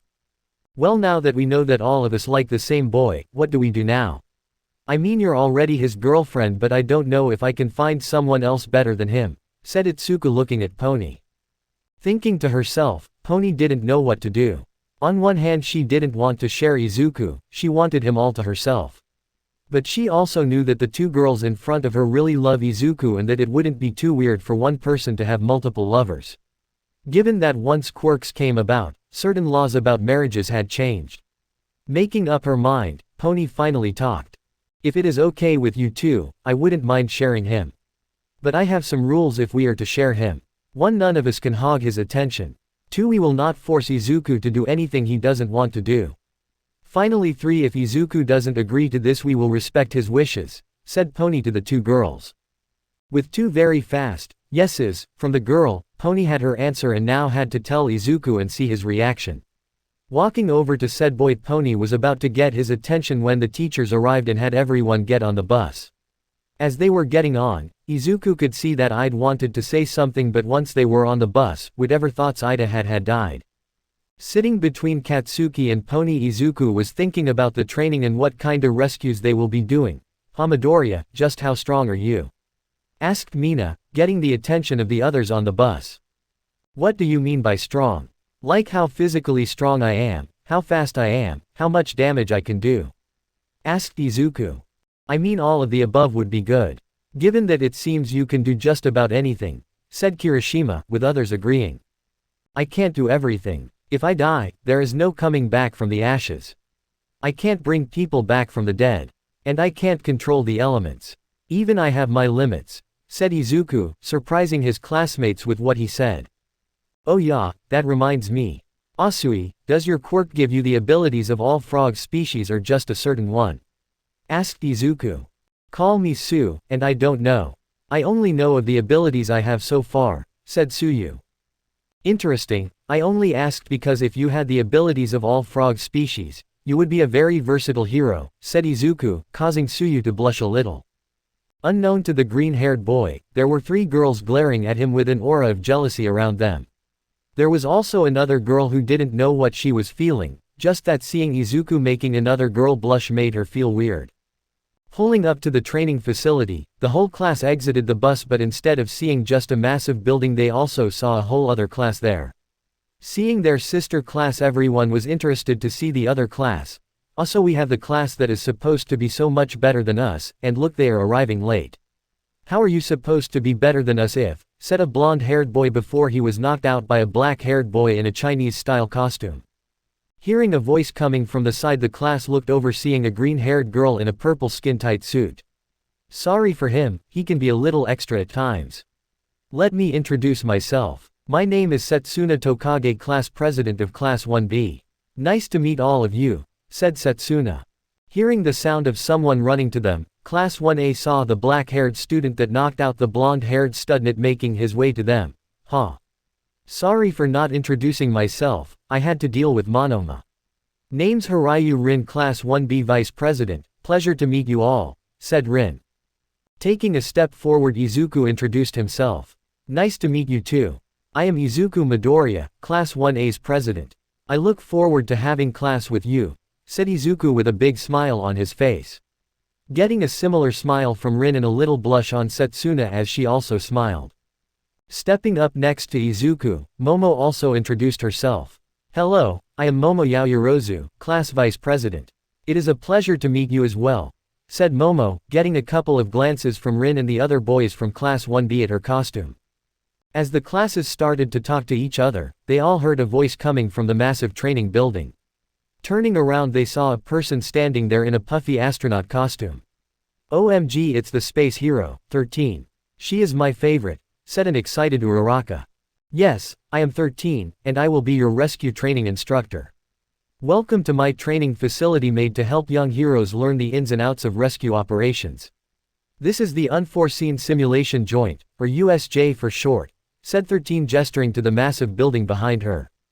Walking into the building, the students were amazed at the facility and how many different areas there are for training. At first glance, there is a shipwreck area with a massive indoor lake, a mountain area, a landslide zone with buried buildings, a red dome with flame patterns on it, a zone with destroyed buildings, and another dome with storm cloud patterns on it, all connected to the central plaza. Seeing all the different areas, the students were thinking about all the different training they could get. As Izuku was talking to Pony, he got a weird sense. Seeing her boyfriend change, Pony was worried. Izuku, are you okay? Asked Pony. Not answering her, Izuku was looking at the central plaza like there was something there. Before he could tell Pony that he was okay, a dark purple portal opened up. Seeing this, Izuku warned Aizawa and the other teachers. As the portal grows, a hand comes out of it, followed by a pale-skinned man with severed hands covering his body, with dozens of others following out of the portal behind him. Seeing this, all the students were freaked out at the amount of people coming out of the portal. Is this part of the training? Asked Kirishima.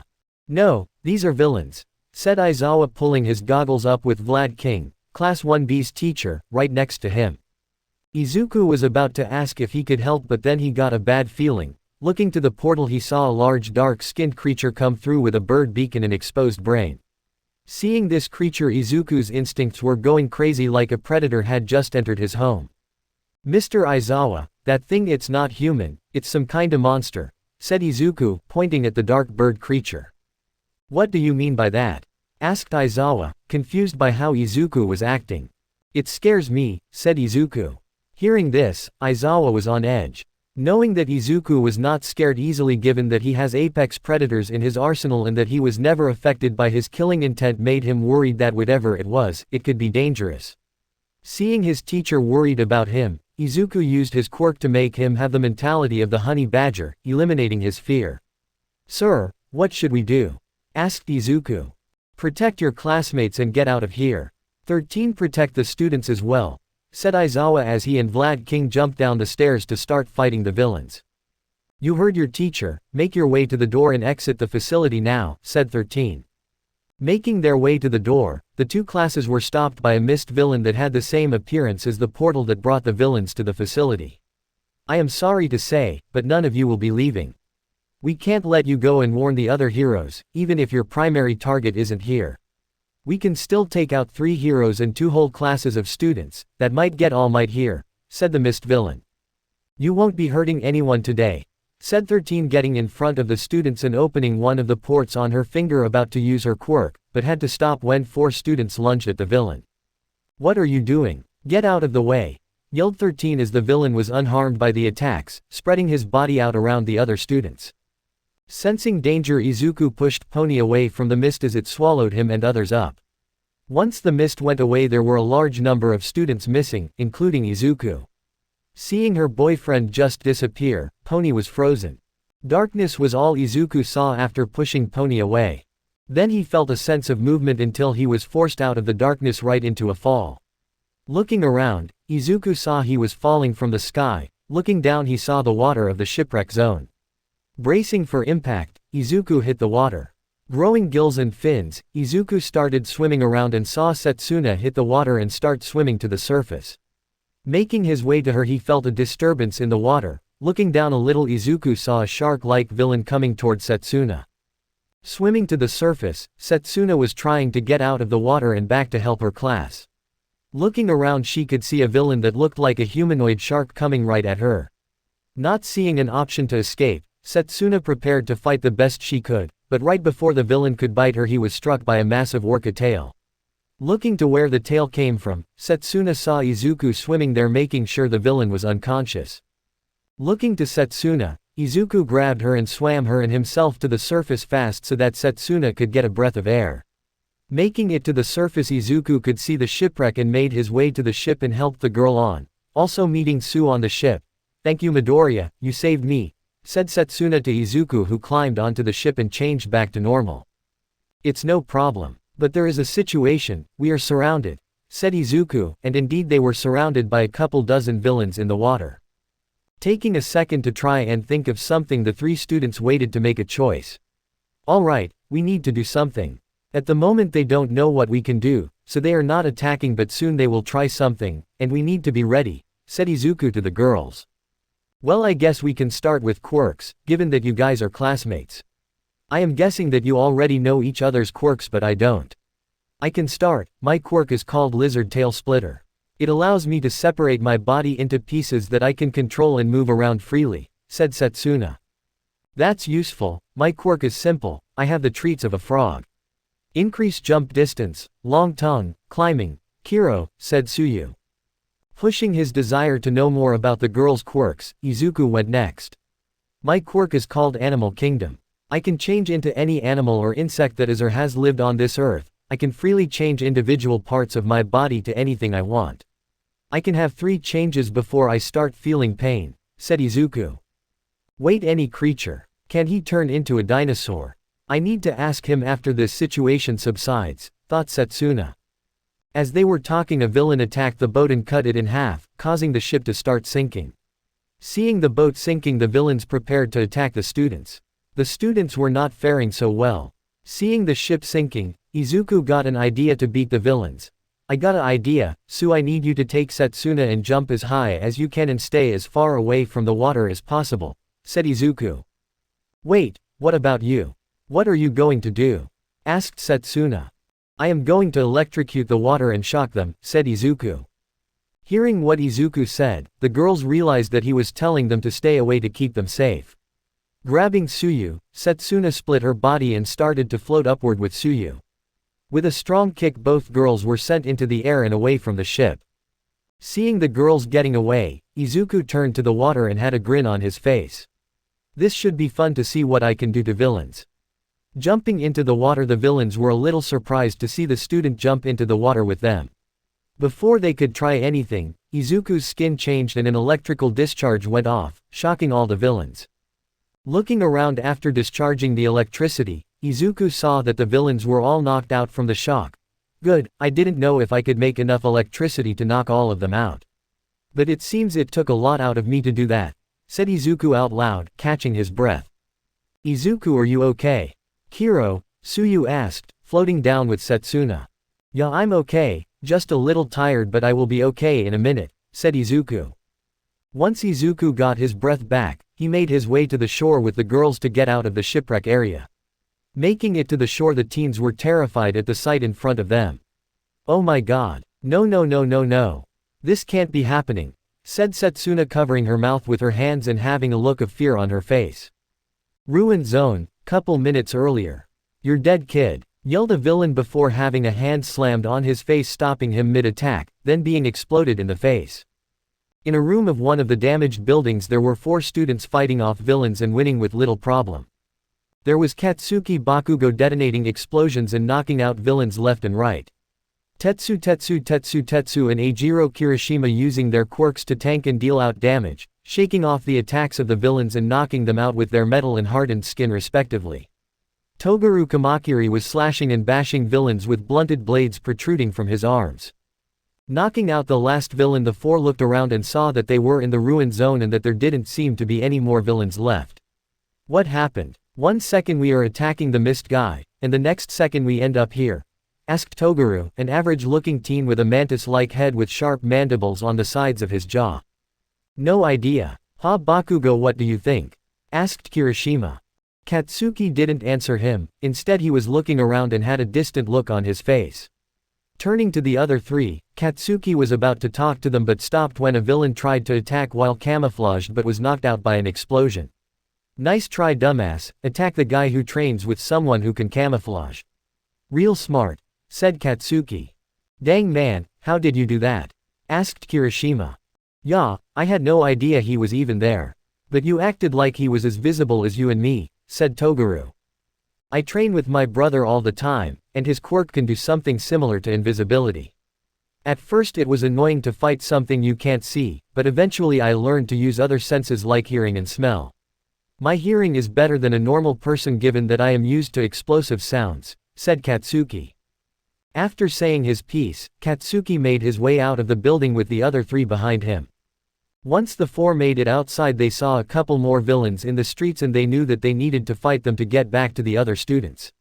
With a feral smile on his face, Katsuki detonated small explosions in his hand before blasting toward the villains, with Tetsu and Kirishima hardening their bodies to attack the villains, and Togaru started jumping from building to building using his blades to launch him at the villains. Landslide zone. As the villains tried to attack the students that landed in the zone with them, they were all stopped by a wave of ice that froze all of them. As the villains looked to the origin of the attack, all they saw was a student walking up to them with ice cracking under his feet as he stopped in front of one of the villains. How did you get here, and why are you here? Asked Shoto Todoroki.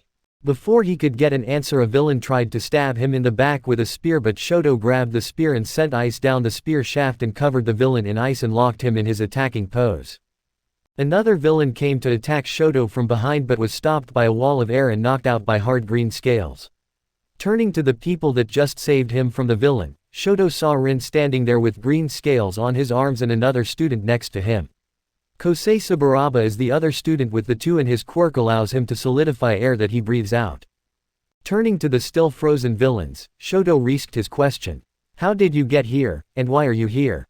You don't have very long till frostbite sets in and you start losing body parts, said Shoto, scaring the villains till they told the 3 students the information they wanted. Learning that the mist guy could open gates from one place to another and that they were there to kill All Might and the students. Getting the info they needed, the boys knocked out the remaining villains and Shoto unfreezing them. They made sure that there were no more villains before making their way to the rest of the class to make sure everyone was okay. Mountain Zone. In the Mountain Zone there was a group of students who had held onto each other so that they didn't get separated. In the zone were Denki Kaminari, Momo Yaoyorozu, Itsuka Kendo, Juzo Honanuki, and Abara Shiozaki. These students were currently fighting off a large amount of villains that were charging them. Itsuka was knocking villains out left and right using her knowledge of martial arts and her quirk.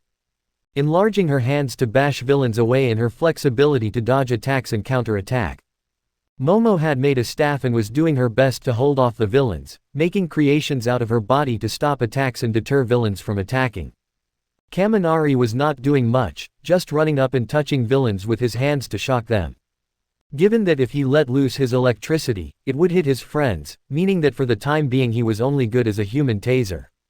Juzo was using his quirk to sink into the ground and then emerge behind villains and knock them out or pull them under the earth before solidifying the earth back to its original state.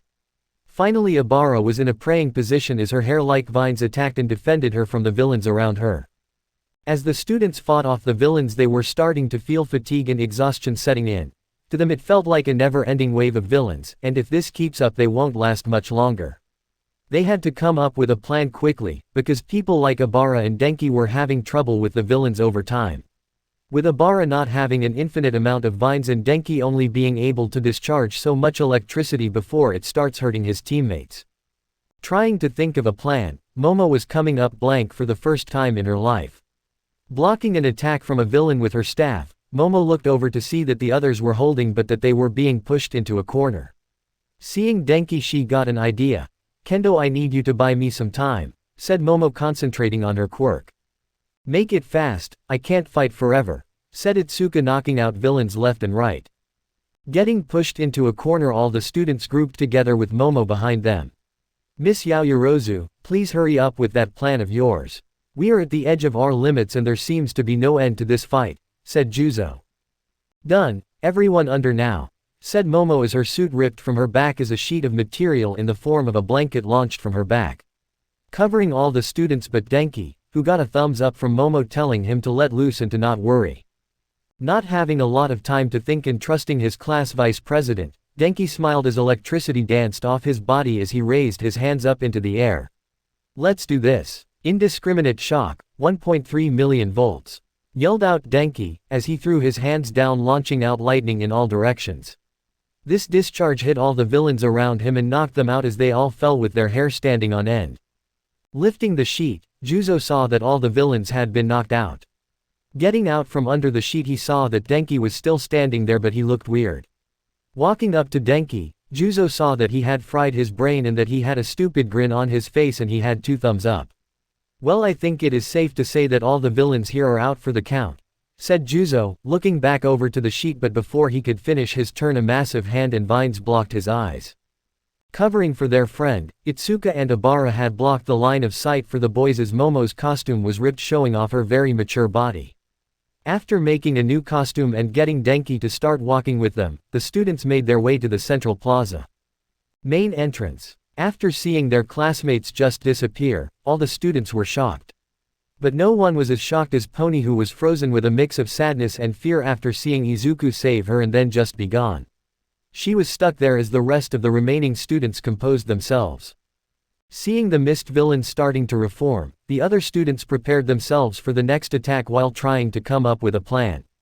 But before they could do anything, 13 jumped in front of the students and one of the ports on her gloves opened up. As soon as the port opened, a powerful pulling force came out, sucking in and disintegrating everything in front of her. "You're a villain with a strong quirk, but even you can't avoid a black hole," yelled out 13 as her quirk was sucking up all the mist from the villain. As the mist villain was being sucked in and disintegrated by the black hole, a small amount of the mist gathered and a portal opened, allowing the pulling force of the black hole to go through the portal. Before any of the students could warn 13, a portal opened behind her and had her own quirk used against her. As the force of the black hole ripped the back of 13's suit, she closed the port on her hands and deactivated her quirk, but it was too late. 13 had fallen to the floor and passed out from the pain on her back, allowing the mist villain to fully reform. Seeing their teacher fall sent a shock through all the students, pushing some of them to tears. Seeing the students brought to tears made the mist villain happy, but as he was taking in the sight of the students, he wasn't ready for a piercing pain to hit him. Looking down at his side, he saw a horn sticking in his body. Looking to where the horn came from, he saw a blonde girl pointing her horns at him with tears rolling down her face. "Bring him back," said Pony. Hearing what the girl said, the mist villain was confused by what the girl was asking.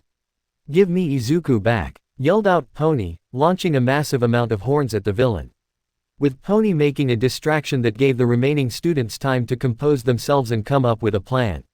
Knowing that they need to get more teachers, the remaining students came up with the plan to get Ida and Jirota outside the U.S.J. and to get back to the main campus building.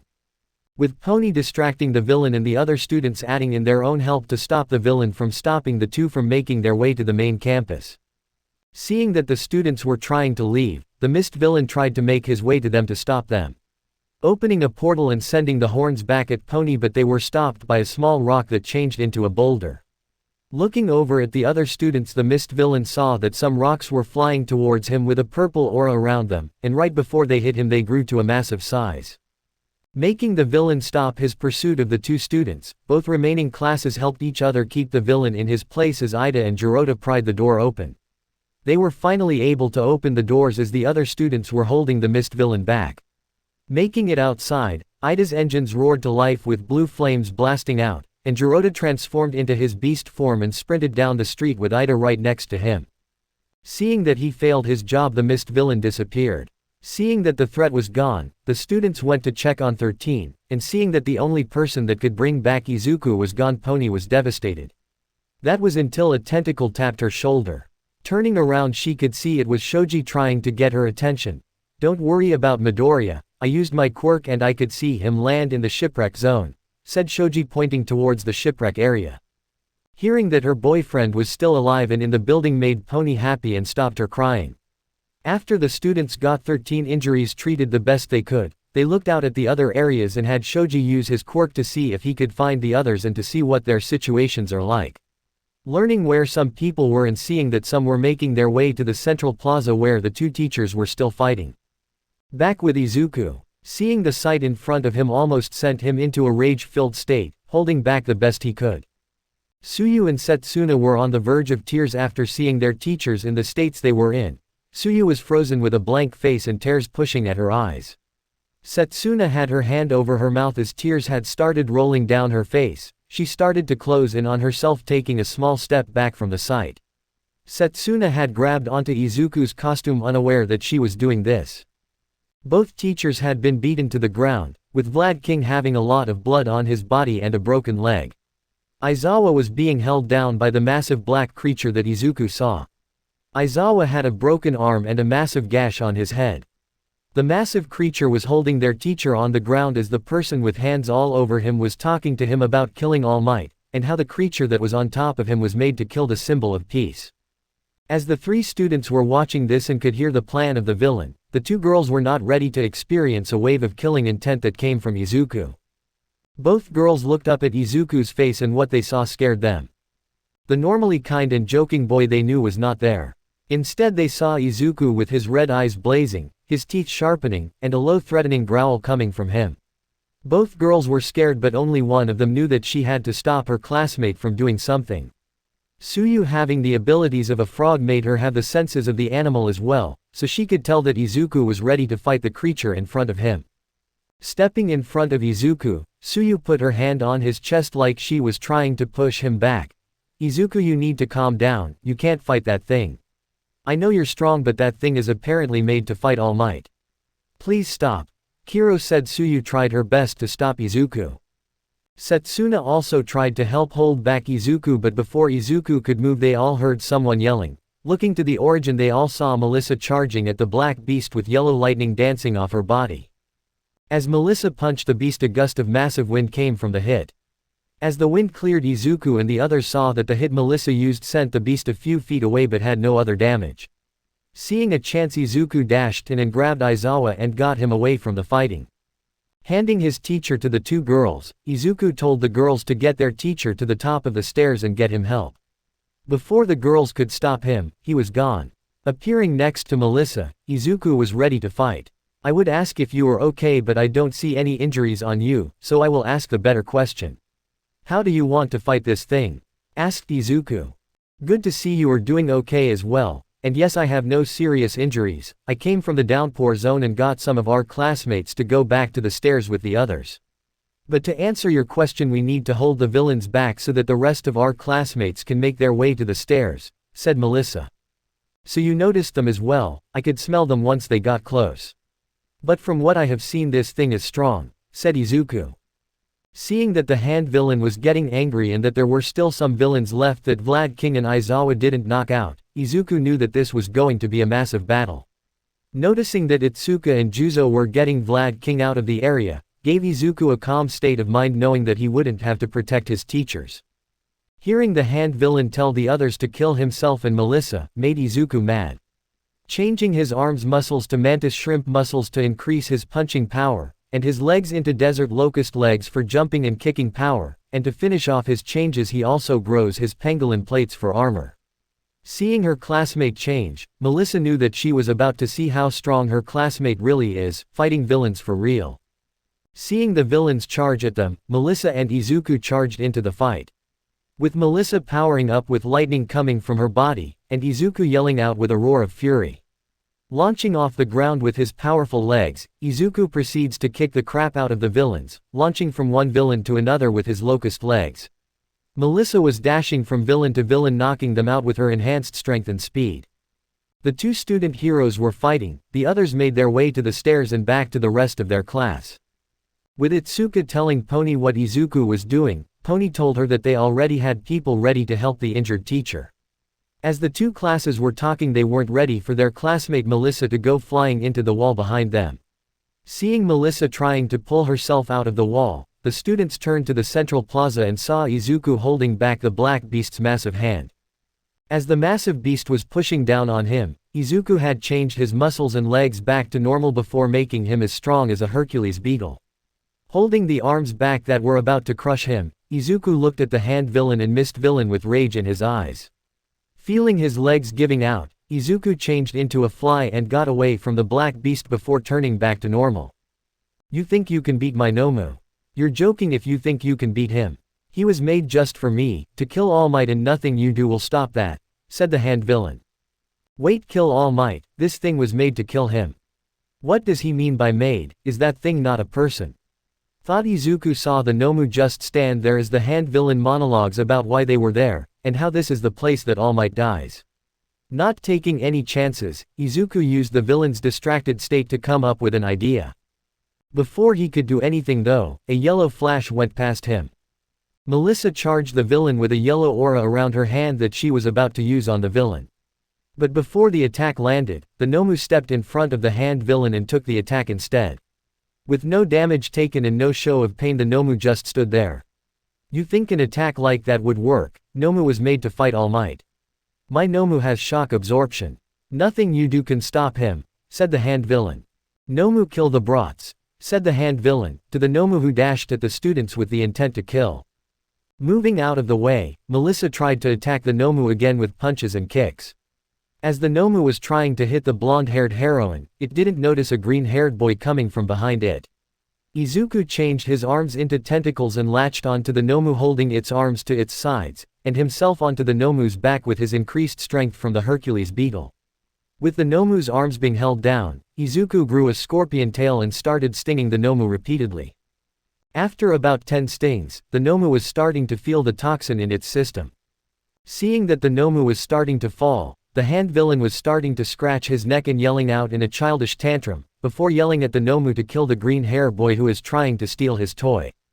After hearing its master's voice, the Nomu started to rise from the ground as Izuku tried to hold the beast down but couldn't. Getting to its feet, the Nomu dashed at Izuku and started to beat Izuku into the ground. Izuku, seeing the attacks coming but not being able to dodge it, armored up with Ankylosar plates. As the Nomu punched Izuku into the ground constantly, Melissa charged the Nomu to get it off her classmate. Making it to the beast, she tries to pull it off Izuku, but the Nomu wouldn't budge as it continued to push Izuku into the ground. Seeing her boyfriend being beaten into the ground, Pony used her horns to fly down to help him. But even with 4 horns and Melissa trying to help, the Nomu wouldn't stop. Seeing the opening, the hand villain ran to try and grab the girls and kill them, but before he could make it, something he wasn't expecting happened. Landing in front of the Nomu with his hands glowing bright was Katsuki, pointing his gauntlet hands right at the Nomu's face. "Get the hell away from my brother!" yelled out Katsuki, blasting the Nomu in the face with a massive explosion, sending the creature flying. As the smoke cleared, there was a face of rage on Katsuki as he stood there facing the Nomu that was getting off the ground. It fell in when it was blasted away. As the hand villain was distracted by his creature being sent flying, he was surprised when two boys tried to hit him with their hardened skin. Jumping away, the hand villain was right back where he started next to the mist villain. Getting out of the hole in the ground with the help of Melissa and Pony, Izuku was mad. Izuku was ready to rip that black bastard apart. "Can you still fight?" asked Katsuki to Izuku. "Do you have enough sweat to make an explosion?" asked Izuku rhetorically, as his wounds healed and any internal injuries were fixed. Katsuki didn't answer, but he did smile and light a couple little explosions in his hands. Knowing that his brother was ready to fight, Izuku looked to the others with him to see who could help fight the villains. Pony head back to the others at the top of the stairs. "We can handle these guys," said Izuku to Pony. "Kirishima, Tetsu, you two handle the mist villain. Toguru makes sure the others get back to the stairs safely. Melissa, you should go with them. If someone gets around us, then you have more than enough strength to deal with them," said Izuku to the other students. With some complaints, the students went to do their tasks. Seeing that his girlfriend was safely away, Izuku turned back to the Nomu and got into a stance next to his brother. "This is going to hurt, isn't it?" asked Katsuki. "Yeah, but it is going to hurt a lot more for him," said Izuku, as his body began to change, growing more arms and ankyloplates, adding the strength of the dung beetle to himself. "Yingji, Asura form," thought Izuku as his instincts kicked in, making his eyes red again. "Nomu killed them already," yelled the hand villain, as the Nomu charged the two boys. Seeing that their opponent was charging, both boys knew what they needed to do. Blasting off, Katsuki went above the Nomu as Izuku went straight to the beast. Slamming into the beast caused a small shockwave to come from the two, as Izuku grabbed the Nomu's arms and held them in place as he started to punch with his other arms. Not seeing any reaction from the beast and knowing how much power is behind one of Izuku's punches, Katsuki knew he could go all out on the Nomu. Landing behind the beast, Katsuki started to blast his explosions at the Nomu. As the heat and force of the explosions were hitting the Nomu's back, Katsuki could see that the skin on its back was starting to blister from the heat. But the damage was being healed faster than both boys could make it. After a couple of seconds of being attacked, the Nomu managed to get its arms out of Izuku's grasp and backhanded Izuku away before turning around and trying to punch Katsuki. Using his explosion, Katsuki redirected the Nomu's arm away from himself, but wasn't ready for the other punch to hit him in the side, sending him flying. Seeing his brother being hit, Izuku knew that Katsuki would be in some pain given that the Nomu could hit really hard. Charging back in, Izuku tackled the Nomu using two hands each to hold the Nomu's arms away from his body, as his other two went around the Nomu's neck, putting it in a choke hold, while wrapping his legs around the Nomu's torso to give him a better chance of not getting thrown off. As the beast thrashed around while its airway was being crushed, Izuku managed to get the Nomu's chest to face the sky with himself under the creature, giving his brother a place to start attacking. Katsuki had seen what his brother did and used the opportunity to land on the chest of the Nomu and put his hands on the Nomu's chest and used one of the super moves he made with his brother for the first time. "Concussive detonation," yelled Katsuki, as a wave of concussive force went through the Nomu and a wave of flames washed over the top of the Nomu's body. After the attack was done, the Nomu stopped moving for a second as blood started to come out of the Nomu's mouth. Getting away from the Nomu, the two boys looked at it, then at each other. "Are you okay?" asked Izuku. "Yeah, a couple broken ribs. But I will live. As for the fact that I just killed that thing, I don't know," said Katsuki as he held his side and took deep breaths. The boys were about to walk away when they heard yelling from above them. Looking up, the two could see Tetsu and Kirishima falling, moving out of the way as the two hard heads hit the ground. Looking back at the other villains, they could see the hand villain vigorously scratching his neck and saying something about cheating and how things aren't fair, and the mist villain was next to him with a lot of craters in the ground. "Damn it! Damn it! Damn it! It's not fair, they cheated somehow. Damn it, Nomu, get up and kill these brats," yelled out the hand villain. Seeing the villain acting like a child was a weird sight for the students, as Kirishima and Tetsu were thinking that the villain had a couple screws loose, while Izuku and Katsuki have other thoughts on their minds. "He can't be the one behind this. He acts too immature to get all these people together," thought the two boys.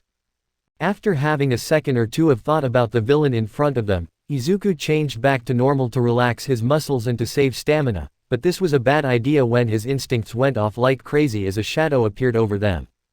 Before Izuku could see anything, a massive black fist went past him and slammed into Katsuki's chest, leaving a visible imprint and causing blood to come out of his mouth, flying into Kirishima and Tetsu.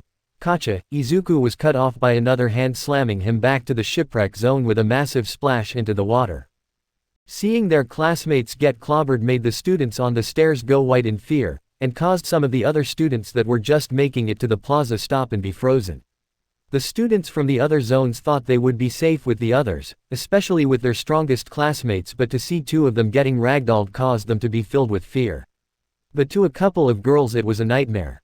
Pony, Itsuka, and Kami had tears rolling down their faces.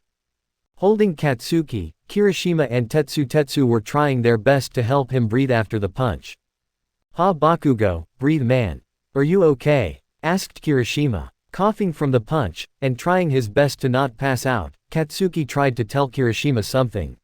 Hearing a cry from the Nomu as it charged at them, the two students that could still fight got ready to take the hit, but were surprised when it was frozen in ice. Looking at the origin of the ice, the students could see Todoroki standing there with his right hand on the ground. "Move, get him out of there," yelled Todoroki. Knowing that the Nomu creature would break out of the ice soon, the two boys picked up Katsuki and started running to the stairs. Hearing the breaking of ice behind them, the two knew they made the right choice. Sending ice at the Nomu, Todoroki was making a safe passing point for the other students to make it to the stairs to get out, but Todoroki knew that he wouldn't be able to stop the beast with just his ice, but he refused to use his fire. Seeing that almost everyone was back at the stairs, Todoroki turned to see that Pony was running to the water where Izuku was sent flying. Knowing that he needed to get her out of there was the only thing he could think of. Grabbing the girl who tried her best to get out of his grasp and running to the stairs, Todoroki could see that Pony was looking at the water where Izuku was sent, and knew what she wanted but knew that the area was dangerous. But before he could make it to the stairs, the Nomu stopped him and sent him and Pony away from their destination, landing closer to the shipwreck zone. Getting back to his feet, Todoroki stood in front of Pony with Nomu walking closer to them. Knowing that he had to use everything he had to survive, Todoroki was about to light his left side ablaze, but he heard the splash of water. Before he could turn around, a massive snake head went flying past him and bit the neck of the Nomu, lifting the creature up in the air with the rest of the body coming from the water. To see a creature break Todoroki's ice was one thing for the students, but a massive 42-foot-long snake come out of the water and lifted said creature with its mouth was a completely different case.